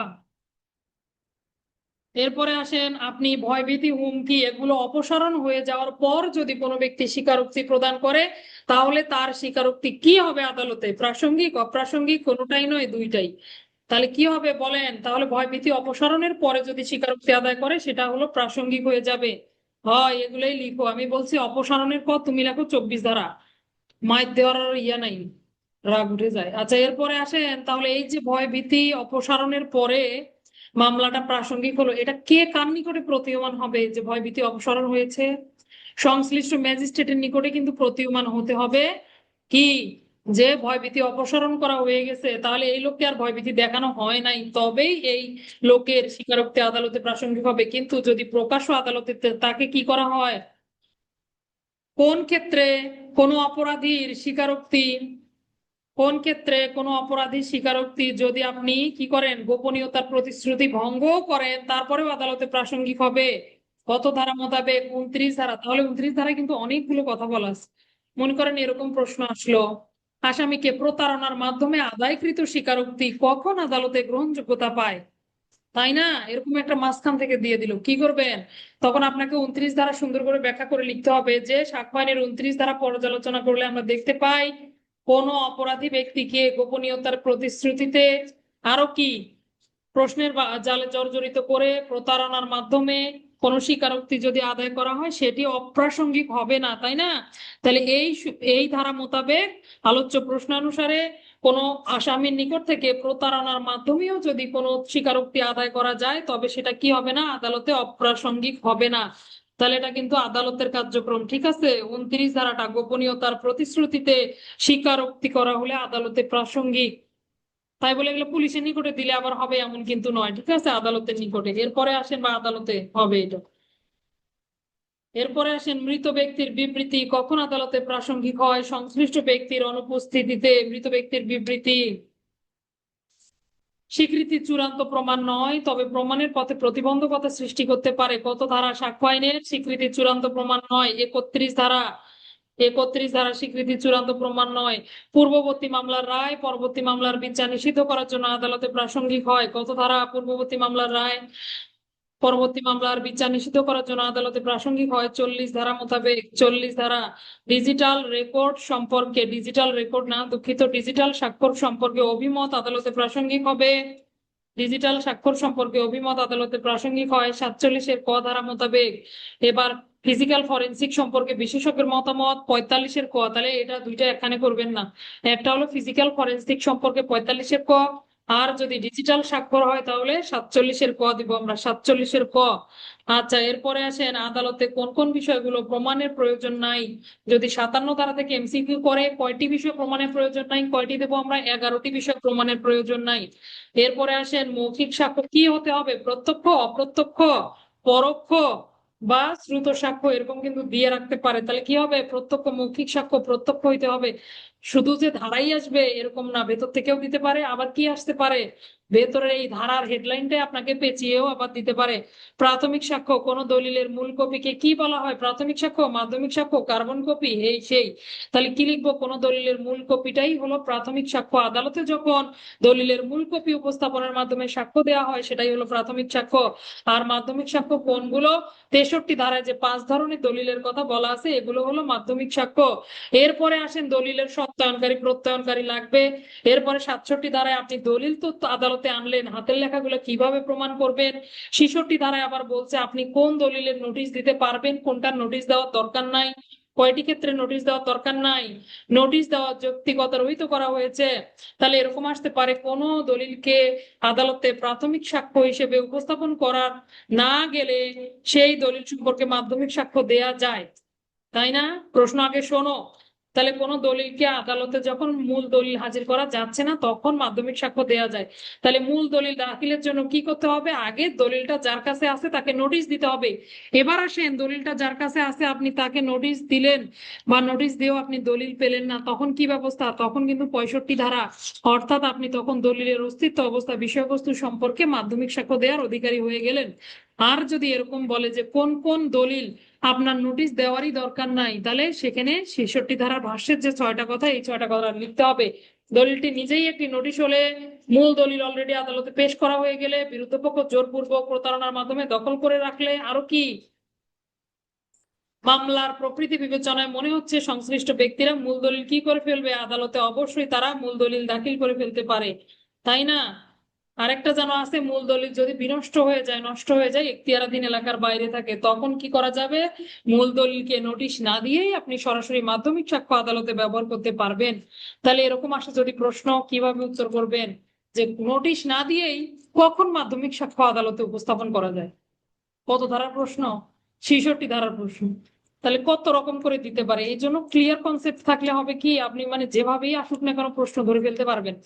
তাহলে নোটিশ না দিয়েই কখন, মূল দলিলের জন্য নোটিশ প্রদান না করেই কখন আদালতে মাধ্যমিক সাক্ষ্য দেয়া যায়? দিতে পারে না প্রশ্ন, কি লিখবেন বলেন? তখন আপনাকে এভাবে উল্লেখ করতে হবে সাধারণত মূল দলিল দাখিলের জন্য আগে নোটিশ দিতে হয়, কিন্তু 66 ধারার ভাষ্য মোতাবেক এই এই ক্ষেত্রে মূল দলিলটা না দাখিল করেও কি করা যাবে? মূল দলিল দাখিল না করেও মাধ্যমিক সাক্ষ্য সরাসরি আদালতে উপস্থাপন করা যাবে। এরপরে তো ডিজিটাল রেকর্ড টেকর্ড এগুলো অনুমানের চ্যাপ্টারটা আমি একটু গুরুত্ব কম দিয়ে আছে। এরপরে আসেন ফিজিক্যাল বা ফরেনসিক সাক্ষ্য সম্পর্কে অনুমান করতে পারবে আদালত কত ধারা মোতাবেক। এগুলো নতুন ধারা, এগুলো একটু দেখবেন। তাহলে কত? 89-এর ক। ডিজিটাল মাধ্যমে যোগাযোগ সম্পর্কে অনুমান, ডিজিটাল কমিউনিকেশন যদি আসে 88-র ক। কত? 88-র ক। এরপর আসেন মামলা প্রমাণের বিষয়টা 101 থেকে এদিকে 114 পর্যন্ত মোটামুটি মামলা প্রমাণের বিষয়। তার মধ্যে আপনার প্যাচ লাগবে 106 আর 103, এগুলো একটু আলাদা করে ভালো করে দেখবেন যেটাতে যেটাতে ঝামেলা মনে হয়। আচ্ছা, তাহলে বিবাহ বজায় থাকাকালীন স্বামী স্ত্রীর মধ্যে যে কথাবার্তা আছে এগুলো গোপন রাখতে হবে, এটা কত ধারায়? আর ফৌজদারি মামলার বিচারাধীন ব্যক্তির স্বামী স্ত্রী যোগ্য সাক্ষী বলে বিবেচিত হবে, এটা কত ধারায় বলেন? প্রশ্ন বুঝি নাই। 122, 122-এ কি কোনটা? তাহলে 122-এ হচ্ছে বিবাহ বজায় থাকাকালীন স্বামী স্ত্রীর মধ্যে কথাবার্তাগুলো গোপন রাখতে হবে। আর যোগ্য সাক্ষী, সাক্ষীর যোগ্যতা মানে 118 পরে যদি আসে তাহলে আমরা লিখবো স্বামী স্ত্রী ফৌজদারি মামলার বিচারাধীন ব্যক্তির স্বামী বা স্ত্রী আদালতে যোগ্য সাক্ষী বলে বিবেচিত হবেন। কত ধারা?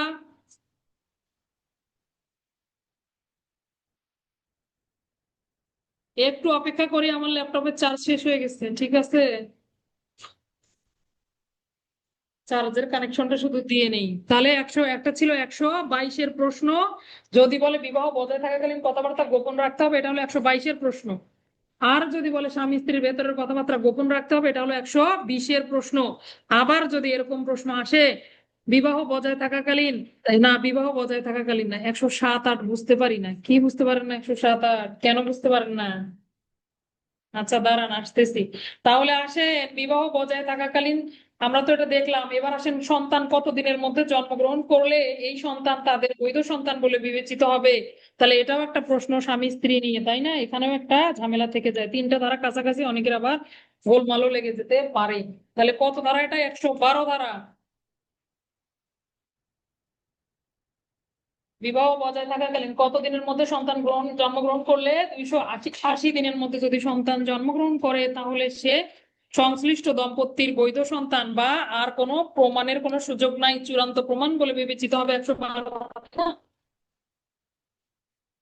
আরে যন্ত্রণা রে। আচ্ছা এরপরে আসেন, কি রঞ্জু স্যার কি লিখলো 107 আর 8 দ্বারা বুঝতে পারে না। আচ্ছা, যে ব্যক্তি 30 বছর যাবত জীবিত বলিয়া জ্ঞাত আছেন, অবগত আছেন, আপনি জানেন রেবেকা আপু 30 বছর যাবত বেঁচে আছে, এটা আপনার জানা আছে। তাহলে আবার কুলসুমা আপু দাবি করতেছে যে না না না, উনি তো মারা গেছে।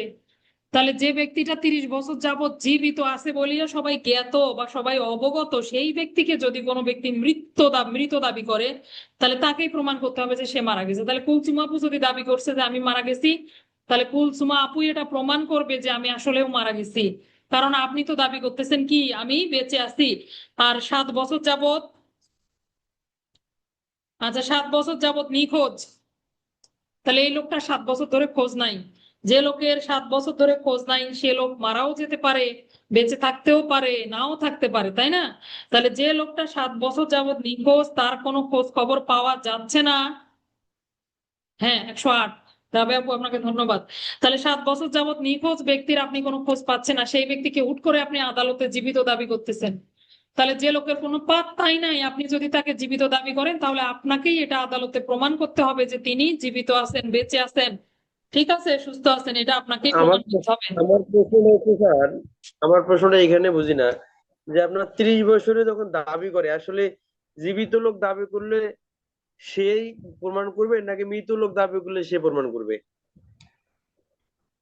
বুঝি না আপনার কথা, জীবিত লোক দাবি করলে প্রমাণ করবে না মৃত লোক? শোনেন, ওনাদেরকে তো কেউ ইয়া করবে না, ওনারা তো দাবি করবে না। আমি রেবেকা, আমি গিয়ে দাবি করবো যে আমি জীবিত আছি? এনাকে আমাকে জীবিত বলে যে লোকটা আদালতে দাবি করবে, মনে করেন আপনি গিয়ে বললেন, আমি একটু বুঝিয়ে দেই, একটু সময় নেই আপনাদের। সেটা হলো কি, মনে করেন আমার 2 ছেলে, আমার সম্পত্তি আমি 2 ছেলের মধ্যে উইল করে গেছি। বুঝেন কথাগুলা? 2 ছেলের মধ্যে আমি সম্পত্তি উইল করে গেছি যে আমার বড় ছেলে পাবে 5%, ছোট ছেলে পাবে 3%। যে কোনো কারণে আমি এভাবে উইল করছি, করার পরে আমি লাপাত্তা হয়ে গেছি, আমি নিখোঁজ। তাহলে নিখোঁজ মানে ধরে নিচ্ছে, তারা ধরে নিচ্ছে আমাকে মৃত।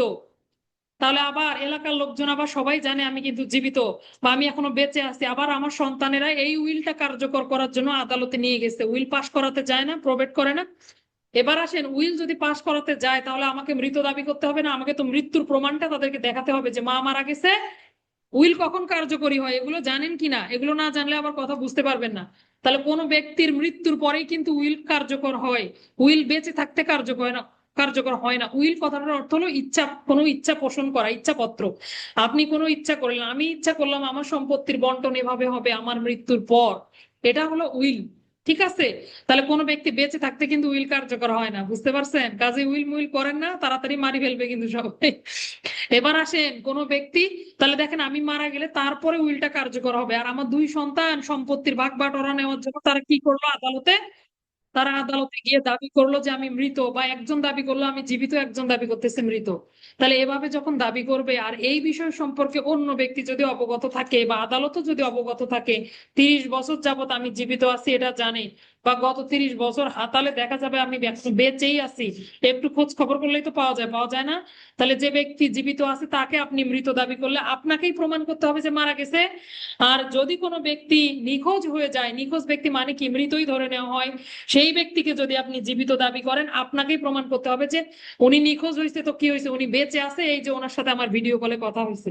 অনেকটা এরকম বিষয়টা, আশা করি বুঝতে পারছেন। এরপর আমরা সাক্ষ্য শেষ করে ফেলবো দ্রুত। তারপর না বুঝতে পারলে স্যারকে কল দিয়েন, কোনো সমস্যা নাই। এরপরে যাব আমরা এই প্রতিবন্ধক চ্যাপ্টারটা পড়িনি, হ্যাঁ, প্রতিবন্ধকটা আপনারা একবার একটু দেখতে পারেন কোন ধারায় কিসের প্রতিবন্ধকতা করা দেওয়া আছে। 114 ধারা মোতাবেক কত ধরনের ঘটনা আদালত অনুমান করতে পারে, কত ধরনের ঘটনা অনুমান করতে পারে? আদালত 9 ধরনের ঘটনা, ওয়েলকাম। তাহলে আদালত কতিপয় ঘটনার অস্তিত্ব অনুমান করতে পারে, এটা স্বাভাবিক ঘটনার প্রাকৃতিক গতিধারা। এরপরে আরো অনেকগুলো বিষয় বলা আছে, তাই না? সরকারি কর্মচারীর কার্যাবলীর পরিপ্রেক্ষিতে যে সমস্ত বিষয় আদালতে সুস্পষ্ট হয়, এগুলো আদালত অনুমান করতে পারে। কয় ধরনের বিষয়? গুনে গুনে দেখবেন, 9 ধরনের বিষয়। যদি এরকম আসে এমসিকিউ, তাহলে আমরা 9 ধরনের বিষয় লিখবো। এরপরে আসেন, কোন কোন যোগাযোগের বিশেষ অধিকার বলতে কি বোঝেন, কোন কোন বিষয়গুলো সম্পর্কে কোনো ব্যক্তি সাক্ষ্য দিতে বাধ্য নয়, এই একটা প্রশ্ন পড়লে মোটামুটি আপনার এই যে 123, 24, 25 থেকে শুরু করে 121 থেকে শুরু করে এগুলো সবগুলোর উত্তর হয়ে যায়, তাই না? এবার আসেন আইন উপদেষ্টার গোপন আলাপ। আইন উপদেষ্টার সাথে যে গোপন আলাপ করলেন সেগুলো উকিলও গোপন রাখবে, মক্কেলও গোপন রাখবে। কে কত ধারা মোতাবেক গোপন রাখবে বলেন? তাহলে 126-এ কে গোপন রাখে, 129-এ কে গোপন রাখে? একটা লিখছো, লিখতে কইছি ধারা 2টা, ফাঁকিবাজেরা। তাইলে আমার ব্যাচমেট দুটা গাইলেতে গাইলেতে শেষ করলাম, তাও আল্লাহ যেন তাদের পদোন্নতি দেন। ঠিক আছে, তাহলে আসেন আইন উপদেষ্টার সবার জন্য দোয়া, তাই বলে ভাবেন না যে আপনাদের জন্য দোয়া করি না, ওদেরকে অনেক বকি, বকি না? অনেক বকিত। তাহলে আসেন আইন উপদেষ্টার সাথে গোপন আলাপ মক্কেল গোপন রাখবে 129-এ। আর অ্যাডভোকেট কি করলো না, দুঃখিত, অ্যাডভোকেট গোপন রাখবে 129-এ। ভুলভাল বলতেছি নাকি গো, দাঁড়ান একটু দেখে নিই।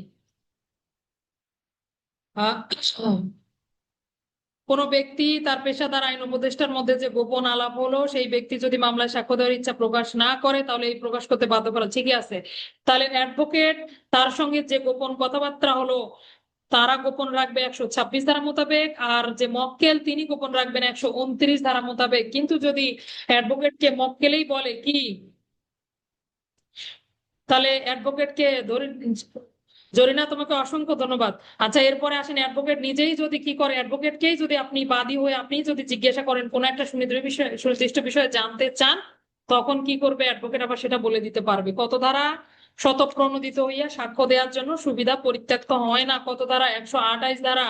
এরপরে জবানবন্দি, জেরা, ক্রস এক্সামিনেশন এগুলো পারেন আপনারা, দুষ্কর্মের সহযোগী, সাক্ষী সুনির্দিষ্ট সংখ্যা নাই, তাই না?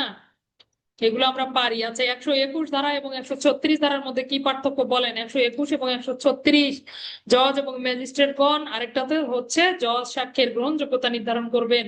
তাহলে দেখেন, একটাতে জজ এবং ম্যাজিস্ট্রেটগণ নিজেই সাক্ষ্য দিতে গেলে তাদের সাক্ষ্য দেওয়া যাবে কিনা, কোন বিষয়ে আপনি সাক্ষ্য দিতে দেওয়াতে পারবেন বা কোন বিষয়ে তাদের কাছ থেকে জানতে চাইতে পারবেন। 121 আর 136-এ কি, জজ এবং ম্যাজিস্ট্রেট তারা সাক্ষ্যের গ্রহণযোগ্যতা নির্ধারণ করবেন, তারা এখানে বিচারক, আর ওখানে তারা সাক্ষী।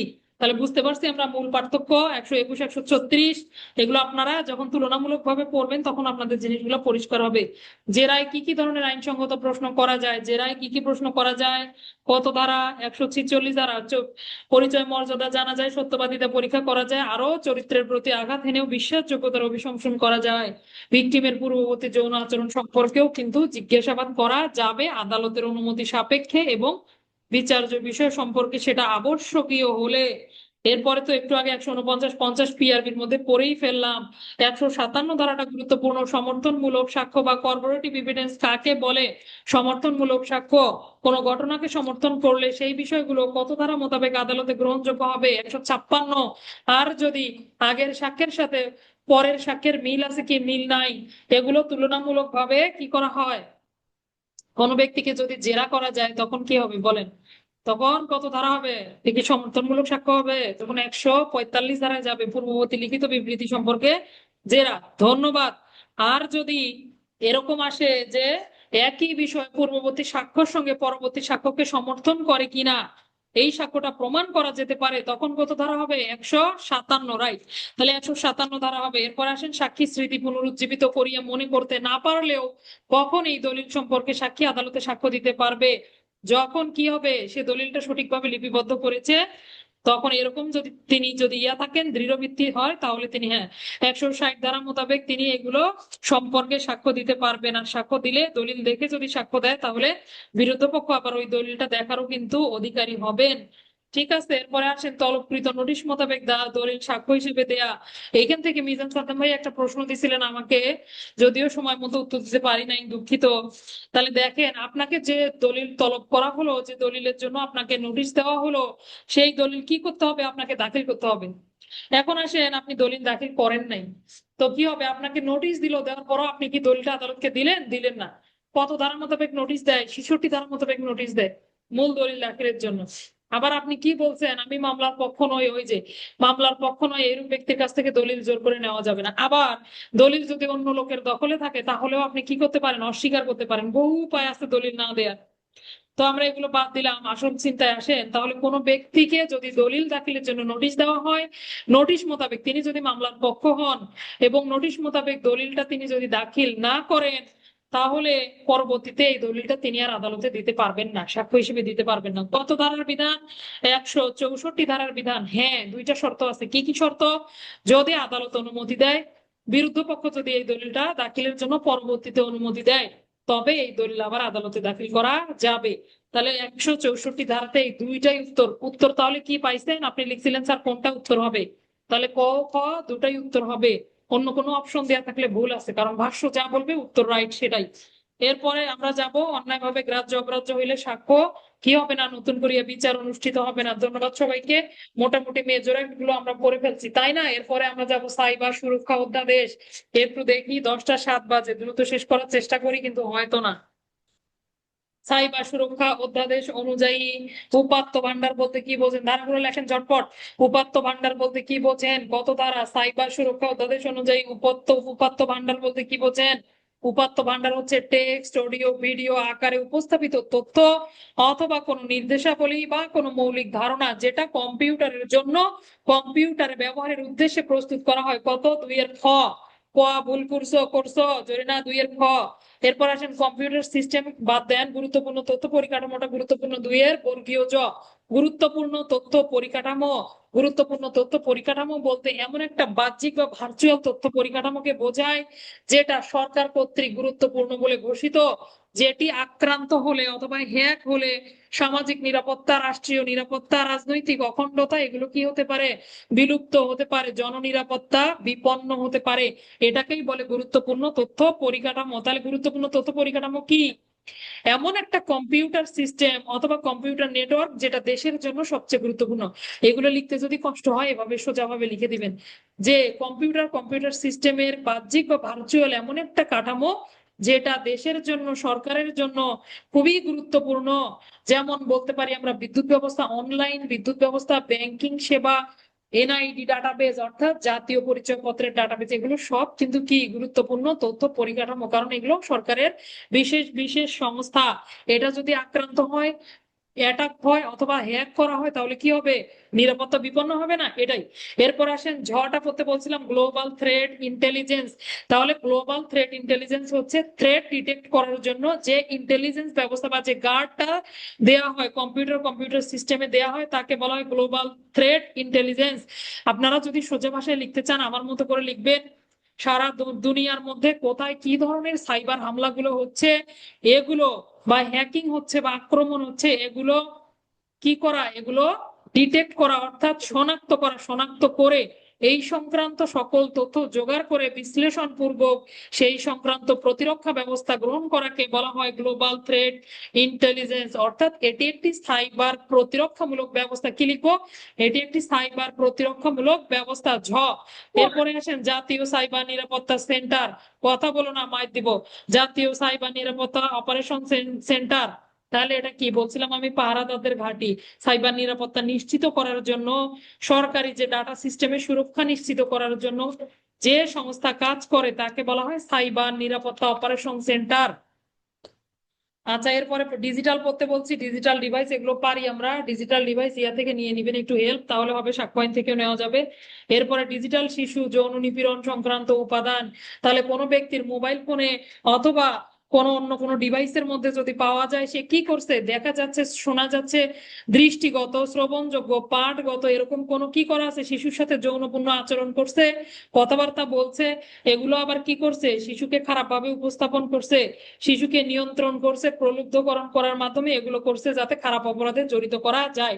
এগুলো করলে বা এগুলো যদি কোনো ইলেকট্রনিক ডিভাইসের মাধ্যমে এগুলো ব্যবহার করে যদি করে, তাহলে সেটাকেই বলে ডিজিটাল শিশু যৌন নিপীড়ন সংক্রান্ত উপাদান, শিশুদেরকে অশ্লীল ভাবে উপস্থাপন করা। দুঃখিত। এরপর আসেন পুলিশ অফিসার কোন পদমর্যাদার হবে, সাব ইন্সপেক্টর পদমর্যাদার হবে, কিন্তু পুলিশ অফিসার কত? আচ্ছা, ডিজিটাল শিশু যৌন নিপীড়ন সংক্রান্ত উপাদান ছিল থ, কত? 2 এর থয়ে ছিল। এরপরে বেআইনি প্রবেশটা একটু দেখতে বলছিলাম, খ, যেখানে আপনার আইনানুগ প্রবেশের অধিকার নাই সেখানে আপনি ঢুকে পড়লেন কাউকে কিছু না বলে, এটাই বেআইনি প্রবেশ। আর যদি সাইবার সুরক্ষা থেকে লিখতে চান, সাইবার সুরক্ষা অধ্যাদেশ 2025-এর 2-এর ফ, 2-এর 1-এর ফ দিলে ভালো হয়, 2-এর ফ দিলেও চলবে। তো 2-এর 1-এর ফ ধারা মোতাবেক কোন ব্যক্তি কোন কম্পিউটার সিস্টেমে যেখানে তার আইনানুগ প্রবেশাধিকার নাই সেখানে যদি প্রবেশ করে তাহলে কি করলো, বেআইনি প্রবেশ করেছে বলে গণ্য হবে। এরপরে আসেন মেলওয়্যার কত, ময় হলো মেলওয়্যার, আর বলবো না, অন্তস্থ জয় হলো যৌন হয়রানি, এগুলো পড়াইছি সুন্দর করে, রয় হলো রিভেঞ্জ পর্ন। এবার আসেন সেক্সটর্শন, কত ধারায় আছে সেক্সটর্শন, ডয় বিন্দুর র, কততে, ডয় বিন্দুর র। সাইবার সুরক্ষা কততে, সাইবার সুরক্ষা ল, লয়ে আছে কিন্তু সাইবার সুরক্ষা। এরপরে আসেন সিকিউরিটি অপারেশন সেন্টার, একটু দেখতে বলছিলাম, রিডিং করতে বলছিলাম, দন্ত স, তাহলে মোটামুটি মিল আছে, দন্ত সয়ে হলো, ময় হলো মেলয়ার, ময় হলো মেলয়ার, অন্তস্থ জয় হলো যৌন হয়রানি, রতে হলো রিভেঞ্জ পর্ন, প্রথম অক্ষরটা করে দেখে দেখে লিখে ফেলবেন বাস। রয় বিন্দু রতে হলো সেক্সটর্শন। এরপরে আসেন 8-এ, কতিপয় তথ্যপত্র ব্লক করে ফেলতে পারবে মহাপরিচালক, পারবে বিটিআরসির মাধ্যমে, তবে বিটিআরসি কে অনুরোধ জানাবে মহাপরিচালক, আইন শৃঙ্খলা বাহিনীর সদস্য মহাপরিচালকের মাধ্যমে বিটিআরসি কে অনুরোধ জানাবে, যেভাবেই অনুরোধ পাক না কেন বিটিআরসি এই তথ্যপত্র ব্লক করে ফেলতে পারবে, কিন্তু কি করবে, অবশ্যই কোর্টকে জানাবে, সরকারের অনুমোদন সাপেক্ষে এই কাজটা করবে। আবার কোর্ট যদি মনে করে যে না এগুলা ইয়ে করার, তিন কার্য দিবসের মধ্যে একটা আদেশ দিবে, যদি দেখে যে না এর মধ্যে এই তথ্যপত্র যেটা ব্লক করা হয়েছে সেটা ব্লক করার কোনো প্রয়োজন নেই, আবার এখান থেকে মুক্তও করে দিতে পারবে, এরকম কথা বলা আছে, এগুলো নতুন সংযোজিত হয়েছে আর কি। এবার আসেন গুরুত্বপূর্ণ তথ্য পরিকাঠামোতে বেআইনি প্রবেশ, গুরুত্বপূর্ণ তথ্য পরিকাঠামোতে বেআইনি প্রবেশ, দ্রুত লেখেন, ধারাগুলো শুধু লেখেন, গুরুত্বপূর্ণ তথ্য পরিকাঠামোতে বেআইনি প্রবেশ, 17 ধারা, 17 ধারায় দণ্ড, হ্যাকিং এর দণ্ড কত, হ্যাকিংও কিন্তু 17 ধারা মোতাবেক দণ্ডিত হবেন। কম্পিউটার সিস্টেম ডিজিটাল ডিভাইসে বেআইনি প্রবেশ 18 ধারা মোতাবেক। আর যদি বেআইনি প্রবেশ করিয়ে ক্ষতি সাধন করে, 18-19 দুইটাই ব্যবহার করব। সাইবার স্পেসে জুয়া খেলা কত, সাইবার সুরক্ষা অধ্যাদেশের 20 ধারা মোতাবেক জুয়া খেলা। তাহলে প্রতারণা কত, প্রতারণা সাইবার স্পেসে যদি প্রতারণা করে, প্রতারণা কিন্তু 22, আর জালিয়াতি হলে 21, তাহলে জালিয়াতি 21, প্রতারণা 22। আর সাইবার সন্ত্রাসী কার্য বা সাইবার ক্রাইম যাই বলেন না কেন, কত ধারা, 23 ধারা। 23 ধারা মোতাবেক সাইবার সন্ত্রাসী কার্য আইনানুগ কর্তৃত্ব বহির্ভূত ট্রানজেকশন করার দণ্ড 24 ধারা। যৌন হয়রানি বলেন, ব্ল্যাকমেইল বলেন, অথবা অশ্লীল বিষয়বস্তু প্রকাশ করুক, তাহলে সংশ্লিষ্ট ব্যক্তির দণ্ড 25 ধারাটা খুব গুরুত্বপূর্ণ, অনেকগুলো দণ্ড 25 ধারায় দেয়া আছে। এরপরে আসেন ধর্মীয় জাতিগত বিদ্বেষ, এগুলো সম্পর্কে যদি কোনো বিদ্বেষমূলক তথ্য প্রকাশ করে 26 ধারায় দণ্ড। কোম্পানি কর্তৃক সংগঠিত অপরাধ 29 ধারা। 27-এ অপরাধের সংগঠনের সহায়তা, 28-এ মিথ্যা মামলা, 29-এ কোম্পানি কর্তৃক সংগঠিত অপরাধ, 30-এ ক্ষতিপূরণ। এরপরে 31-এ তদন্ত সময়সীমা, 32, 33-এ তদন্তকারী অফিসারের ক্ষমতা, এগুলো পড়বেন, কি কি ক্ষমতা আছে তদন্তকারী অফিসারের, এটা কিন্তু গুরুত্বপূর্ণ ধারা। তাহলে কোনটার ক্ষেত্রে গুরুত্বপূর্ণ বললাম, 25 ধারা, আবার এখানে 34 ধারাটাও করতে বলছি, 34 ধারা, বিনা পরোয়ানায় তল্লাশি, পরোয়ানা সহ তল্লাশি, 33, 34, 35 তিনটাই গুরুত্বপূর্ণ, 33, 34, 35। আচ্ছা, এরপরে কম্পিউটারের সাধারণ ব্যবহার ব্যাহত না করা, তদন্তে সহায়তা, তদন্তে প্রাপ্ত তথ্যের গোপনীয়তা কত, 39, তদন্তে সহায়তা 38, তদন্তে প্রাপ্ত তথ্যের গোপনীয়তা হলো 39। আর সকল প্রকার এক্সপার্ট ওপিনিয়ন বলেন, ফরেন্সিক প্রমাণ বলেন, এগুলো সব কি হবে, আদালতে সাক্ষ্য হিসেবে ব্যবহার করা যাবে 43 ধারা। বাজেয়াপ্ত 47 ধারা গুরুত্বপূর্ণ, বাজেয়াপ্তটা একটু দেখতে হবে, ঠিক আছে। এরপরে আমরা যাব নারী শিশু নির্যাতন দমন সংশোধন অধ্যাদেশ 2025। চলেন একটু ঘুরে আসি। নারী শিশু নির্যাতন দমন আইন, কোনো ব্যক্তিকে 16 বছরের অধিক বয়সের কোনো নারীকে নারীর সাথে সম্মতি ব্যতিরেকে ভয়ভীতি প্রদর্শন করিয়ে যদি যৌন কর্ম করা হয় তাহলে সেটা কি বলে গণ্য হবে? যৌন কর্ম করা হলে সেটি কিন্তু ধর্ষণ বলে গণ্য হবে। কত ধারা? 9 ধারার ব্যাখ্যা 1, 9 ধারার ব্যাখ্যা 1। ভিক্ষাবৃত্তি করার উদ্দেশ্যে নারী বা শিশুর অঙ্গ বিক্রি করার উদ্দেশ্যে যদি অঙ্গ প্রত্যঙ্গ হানি করে 12 ধারা মোতাবেক দণ্ডিত হবে। এসিড মেসিড এগুলো বিষাক্ত ক্ষয়কারী পদার্থ দ্বারা নিক্ষেপ করিয়া 5টি অঙ্গের ক্ষতি সাধন করলে দণ্ড কত? 4-এ। 4-এ দণ্ড না, 4-এর 1-এর কয়ে দণ্ড, 4-এর 1-এর কয়ে দণ্ড। ভুলভাল বললাম, তাহলে 4-এর 1-এ হলো বিষাক্ত পদার্থ দ্বারা কি করবে কোনো ব্যক্তি যদি নারী শিশুর মৃত্যু ঘটায়। হ্যাঁ, নারী শিশুর যদি মৃত্যু ঘটায় তাহলে 4-এর 1-এ দণ্ড, আর 4-এর 2-এর ক খ, তাই না? 4-এর 2-এর ক হলো যদি 5টি অঙ্গের ক্ষতি সাধন করে, দৃষ্টিশক্তি, শ্রবণ শক্তি, স্তন, মুখমণ্ডল, যৌনাঙ্গ এগুলোর ক্ষতি সাধন করলে 4-এর 2-এর ক, অন্য অঙ্গের ক্ষতি সাধন করলে 4-এর 2-এর খ। আর যদি কোনোটারই ক্ষতি সাধিত না হয়, শুধুমাত্র নিক্ষেপ হয়েছে, তাতে কি হয়েছে? অপরাধ সংগঠন হয়েছে 4-এর 3 ধারা মোতাবেক। এবার আসেন, তদন্তকারী কর্মকর্তা কত কার্য দিবসের মধ্যে অপরাধী হাতে নাতে ধৃত না হলে কত কার্য দিবসের মধ্যে তদন্ত সমাপ্ত করবেন? 30 কার্য দিবসের মধ্যে। কত ধারা? 18 ধারা মোতাবেক 30 কার্য দিবসের মধ্যে তদন্ত সমাপ্ত করবেন। জামিন যোগ্যতা, অর্থাৎ কোন কোন অপরাধে জামিন পাওয়া যাবে, নারী শিশু নির্যাতন দমন আইনের কোন কোন অপরাধগুলো জামিনযোগ্য হবে, এরকম যদি আসে তাহলে আমরা লিখবো সাধারণত জামিনের ওইভাবে ব্যবস্থা নাই, কিন্তু যদি 19 ধারা মোতাবেক শুনানির সুযোগ দেন, এই সেই করেন, তারা যদি বিকলাঙ্গ হয় এক্ষেত্রে আবার জামিন পেতেও পারে। আর যদি বলে নারী শিশু নির্যাতন দমন আইনের কোন ধারার অপরাধটা আপোষযোগ্য, তাহলে 11-র গ একটাই ধারা, সেটা হলো আপোষযোগ্য। কত ধারায় বলা আছে? 19-এর 1-এ বলা আছে 11-র গ ধারা আপোষযোগ্য হবে। ধর্ষণ সংক্রান্ত মামলা কত কার্য দিবসের মধ্যে বিচার সমাপ্ত করতে হবে? 90 কার্য দিবসের মধ্যে বিচার কার্যক্রম সমাপ্ত করতে হবে। নর্মালি বিচার কত? 180 কার্য দিবস, কিন্তু ধর্ষণের মামলার কত? 90 কার্য দিবস। অপরাধের সম্মতি সংক্রান্তে অনুমান, যদি কোনো ব্যক্তি ভিকটিম যিনি তার সম্মতি দেওয়ার মতন অবস্থায় নাই, সে বোঝেই না কিছু, সে কি অপ্রাপ্ত বয়স্ক হতে পারে, অসুস্থ হতে পারে, শারীরিক মানসিক বিকারগ্রস্ত হতে পারে, তাহলে আদালত অনুমান করতে পারবে বা ট্রাইব্যুনাল অনুমান করতে পারবে যে তার সম্মতি ব্যতিরেকেই কার্য সম্পাদন হয়েছে। কত ধারা? 24-এর ক ধারা গুরুত্বপূর্ণ ধারা। শিশু ধর্ষণ দমন ট্রাইব্যুনাল গঠন করা যাবে কত ধারার বিধান মোতাবেক? 26-এর ক না, 26 নয়, 26-এর ক, শিশু ধর্ষণ দমন ট্রাইব্যুনাল গঠন। এরপরে আসেন, সাব ইন্সপেক্টর পদমর্যাদার কর্মকর্তার লিখিত রিপোর্ট ব্যতীত অপরাধ আমলে নিবে না, কত ধারায় বলা আছে? ট্রাইব্যুনালের এখতিয়ারের মধ্যে বলা আছে।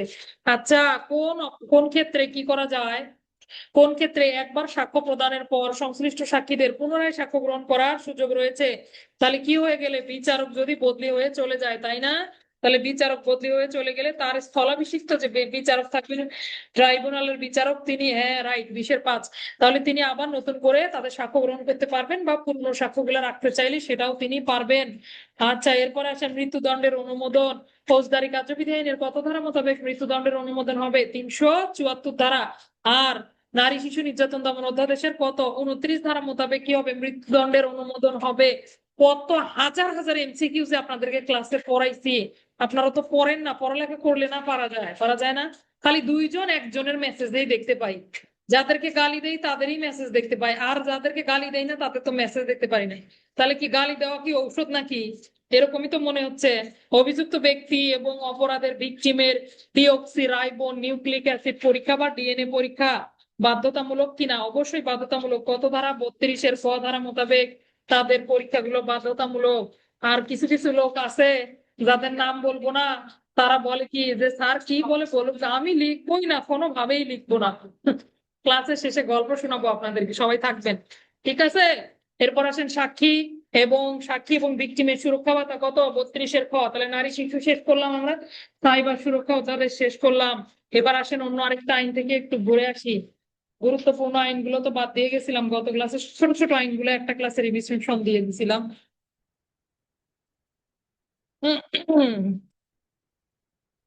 মানি লন্ডারিং বাদ গেছে, মানি লন্ডারিং গত ক্লাসে মানি লন্ডারিং বাদ গেছে মাইনর অ্যাক্টের মধ্যে। মানি লন্ডারিং যদি একটু মনোযোগ দেন সোজা, আবার যদি কঠিন মনে করেন তাহলে কঠিন। আমার কাছে তো ভালোই লাগে মানি লন্ডারিং। মানব পাচার তো তোমার মুখস্থরে জড়ি না, তুমি কি মানব পাচারের প্রশ্ন চাও? সবই তো পারো। মানি লন্ডারিং এটা একটু কঠিন বলে অনেকে, এটা দেখি মানি লন্ডারিং কাকে বলে, সংজ্ঞা কত? মানি লন্ডারিং এর সংজ্ঞা দুইয়ের ফ, দুইয়ের ফয় হলো মানি লন্ডারিং এর সংজ্ঞা। এরপরে আছেন রিপোর্ট প্রদানকারী, কারা কারা রিপোর্ট প্রদানকারী, ব। তাহলে নিম্নের কোন সংস্থা রিপোর্ট প্রদানকারী বলে গণ্য হবে না? ব্যাংক, বীমা, মানি চেঞ্জার, বিএফআইইউ। তাহলে কি লিখবেন? নিম্নের কোনটি রিপোর্ট প্রদানকারী সংস্থা নয়? বিএফআইইউ কিন্তু রিপোর্ট প্রদানকারী সংস্থা নয়, তাই না? তাহলে আপনাকে এই জন্য কারা কারা রিপোর্ট প্রদানকারী সংস্থা তাদের সম্পর্কে আবার জানতে হবে। কোন কোন অপরাধগুলো প্রেডিকেট অফেন্স বলে গণ্য হবে বা সম্পৃক্ত অপরাধ বলে গণ্য হবে? প্রতারণা, খুন, দুর্নীতি, ঘুষ, মুদ্রা জালকরণ, চাঁদাবাজি, সকল অপরাধ। তাহলে কি হবে? সকল অপরাধ গুলোই কি হবে? মানি লন্ডারিং অপরাধ বা সম্পৃক্ত অপরাধ বলে গণ্য হবে। সন্দেহজনক লেনদেন বলতে কোন ধরনের লেনদেনকে বোঝায়? যেই লেনদেনটি স্বাভাবিক, যেই লেনদেনটি অস্বাভাবিক, যেই লেনদেন সন্ত্রাসী সম্পত্তির মাধ্যমে অর্জিত হয়েছে, এ ধরনের সম্পত্তি ট্রান্সফার। ক, খ, গ উভয়ই। তাহলে কি হবে? খ, গ উভয়। তাহলে প্রশ্ন বুঝে বুঝে এভাবে আমরা উত্তর দেবো, সবসময় ধারা আসবে এমন না, ভেতর থেকেও দিতে পারি। এরপরে আসেন, কোন ব্যক্তি কোন কোম্পানিকে মানি লন্ডারিং করার দরুন কত ধারা মোতাবেক দণ্ডিত করা যাবে? চারের, কোম্পানি বা সত্তা কর্তৃক দণ্ড প্রদান কত? চারের চার। মানি লন্ডারিং এ চারের চার ধারা মোতাবেক কোন কোম্পানি বা সত্তা যদি অপরাধ করে তাদেরকে দণ্ডিত করা যায়। তাহলে ব্যক্তির দণ্ড কত? চারের দুইও দেওয়া যাবে, আবার অতিরিক্ত দণ্ড বা বর্ধিত দণ্ডে দণ্ডিত করা যাবে চারের তিন। আর চারের চারে বলা আছে কি? সত্তা বা কোম্পানিকে দণ্ডিত করা যাবে। আর কোন ব্যক্তিকে এই মানি লন্ডারিং অপরাধে দণ্ডিত করার জন্য সম্পৃক্ত অপরাধ ঘটতেই হবে এমন কোনো কথা নেই। এই মানেটা বুঝি আমরা চারের পাঁচ। তাহলে এরকম দেখেন, কোন ব্যক্তিকে সম্পৃক্ত অপরাধে, কোন ব্যক্তিকে মানি লন্ডারিং অপরাধে দণ্ডিত করতে হলে তার কোন অপরাধ করার প্রয়োজন নেই? সম্পৃক্ত অপরাধ করার প্রয়োজন নেই, মানি লন্ডারিং করার প্রয়োজন নেই, ক খ একটাও নয়। তাহলে কি? সম্পৃক্ত অপরাধ করার প্রয়োজন নেই মানে কি? বুঝি? বুঝি না, অনেকেই বুঝি না। আমি একটু বুঝিয়ে দেই আপনাকে এক লাইনে।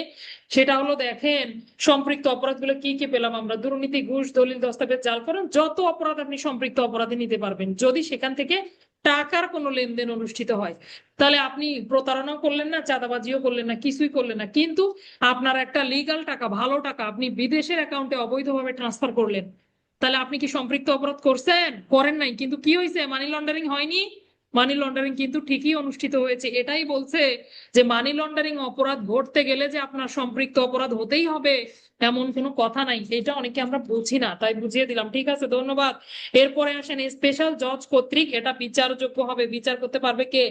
স্পেশাল জজ কর্তৃক। এখন দেখেন, কোন একজন তদন্তকারী কর্মকর্তা তিনি মামলা তদন্ত করতে গিয়ে অন্য আইনের বিধানগুলো প্রয়োগ করতে পারবেন। বলেন তো মানি লন্ডারিং এর কত ধারা এটা দেয়া আছে? 9 ধারায় দেয়া আছে, 9 ধারা, 9-3টা দেখবেন, 9-3। তাহলে যেমনি আপনি মানব পাচারের দুঃখিত, যেমনি আপনি মাদক দ্রব্য নিয়ন্ত্রণ আইন অনুযায়ী 33 ধারা সম্পত্তির হিসাব নিষ্ক্রিয় করেন, নিরীক্ষা করেন, তখন আপনি কি করেন? এই যে মানি লন্ডারিং আইনের অধীনে ব্যবস্থা নিতে পারবেন, তাই না? তাহলে মাদক দ্রব্যর যে নিয়ম বা মাদক দ্রব্য আইন আপনাকে যতটুকু ক্ষমতা দিচ্ছে সেটাও পারবেন, আবার মানি লন্ডারিং এর ক্ষমতা আপনি প্রয়োগ করতে পারবেন। এই যে একটা আইনের সাথে আরেকটা আইনের যোগাযোগ, মানি লন্ডারিং এর 9-3 ধারার ক্ষমতা বলে এই বিষয়টা সম্পন্ন সম্ভব, বা এই সুযোগটা এই 3 ধারা থেকে এসেছে, 9-3 থেকে এসেছে। আচ্ছা, এরপরে আসেন কর্তৃপক্ষের অনুমোদনের অপরিহার্যতা, বলছিলাম 11 ধারা। এগুলো তো প্রতিদিন জিজ্ঞাসা করি, এই জন্য এগুলো তদন্তে বাধা অসহযোগিতা, এগুলো আর জিজ্ঞাসা করলাম না। এরপরে আসেন জামিন সংক্রান্ত বিধান, কত ধারা? মানি লন্ডারিং এর 13 ধারা। মাদক দ্রব্যের কত ধারায় জামিনের বিধান আছে কে বলতে পারি আমরা? মাদক দ্রব্য 47 ধারা। কত ধারা? 47 ধারা। শিশু আইনের কত কত ধারায় জামিন দিতে পারেন আদালত, পুলিশ অফিসার? শিশুকে কত কত ধারা মোতাবেক জামিন দিতে পারেন আদালত? দেয় 29 ধারা মোতাবেক। আর পুলিশ অফিসার 52 ধারা মোতাবেক দিতে পারেন, জামিন দিতে পারেন। নারী শিশু নির্যাতন দমন আইন অনুযায়ী একটু আগে পড়লাম, কত ধারা জামিন? 19 ধারা। ফৌজদারি কার্যবিধির কত ধারায় জামিন দেওয়া যায়? 496, 497, আরো তো আছে, তাই না? তাহলে যদি বলে বিভিন্ন আইন অনুযায়ী জামিন সংক্রান্ত বিধিবিধান গুলো আলোচনা করুন, জামিন কাকে বলে, কিভাবে কিভাবে জামিন দেয়, এইটুকু লিখে নিচে শুধু একদম ধারাগুলো সব বসায় দিবেন, বাস উত্তর হয়ে গেল। এরপরে আমরা যাব সম্পত্তি বাজেয়াপ্তকরণ কত ধারায়, বাজেয়াপ্তকৃত সম্পত্তি ফেরত প্রদান কত ধারায়? মানি লন্ডারিং আইন অনুযায়ী সম্পত্তি বাজেয়াপ্ত হবে 17 ধারায়, বাজেয়াপ্তকৃত সম্পত্তি ফেরত প্রদান করবে 18 ধারায়, না দিলে আপিল করতে পারবে 19 ধারায়। কতদিন পর্যন্ত কোনো ব্যক্তির হিসাব বন্ধ করে রাখা যাবে? 1 মাস এভাবে কতবার বন্ধ করা যাবে?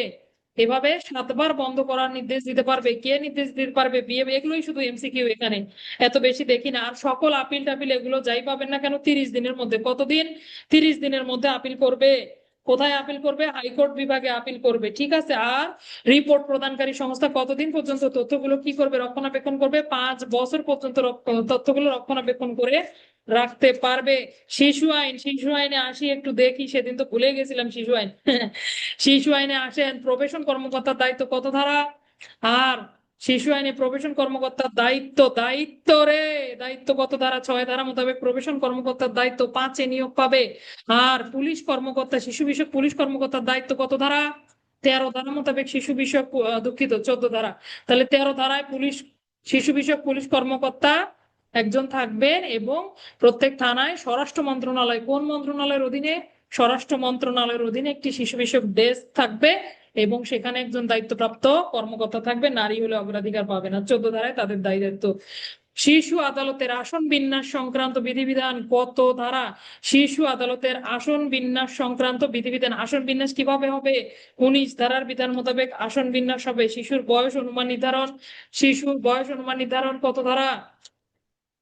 বয়স অনুমান করা যাবে 21 ধারা মোতাবেক। 21 ধারা বয়স অনুমান এবং নির্ধারণ। শিশু আদালত থেকে সকল ব্যক্তিকে বের হয়ে যাওয়ার জন্য আদালত নির্দেশ দিতে পারবে কত ধারা? প্রত্যাহার। 25 ধারা 25।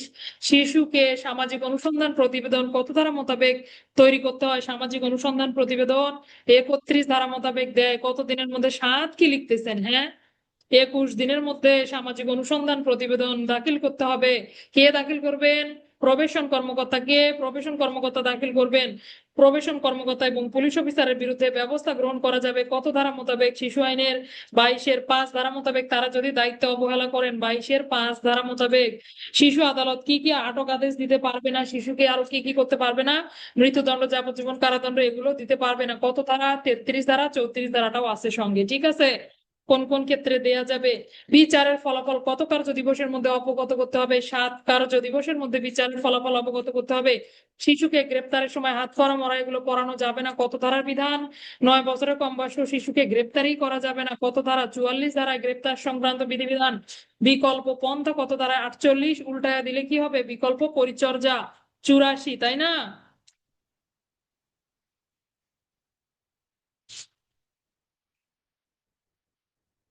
পলাতক শিশু সম্পর্কে করণীয়, পলাতক শিশু সম্পর্কে করণীয় 69। পলাতক শিশু সম্পর্কে করণীয় 69। বাকি দণ্ডগুলো পড়বেন, খুবই গুরুত্বপূর্ণ, কোন দণ্ড কখন দিয়ে দেয়। সুবিধা বঞ্চিত শিশু কারা কারা? কত ধারা? সুবিধা বঞ্চিত শিশু 89 ধারা। সুবিধা বঞ্চিত শিশু 89 ধারা। ঠিক আছে, আজকের ক্লাস এখানেই সমাপ্ত ঘোষণা করা হইলো। ধন্যবাদ সবাইকে। আসসালামু আলাইকুম রহমতুল্লাহ। কেউ বেরোবেন না, একটু শুনি কারো কিছু বলার আছে কিনা, একদম শেষ মুহূর্তে কারো কিছু জিজ্ঞাসার আছে কিনা।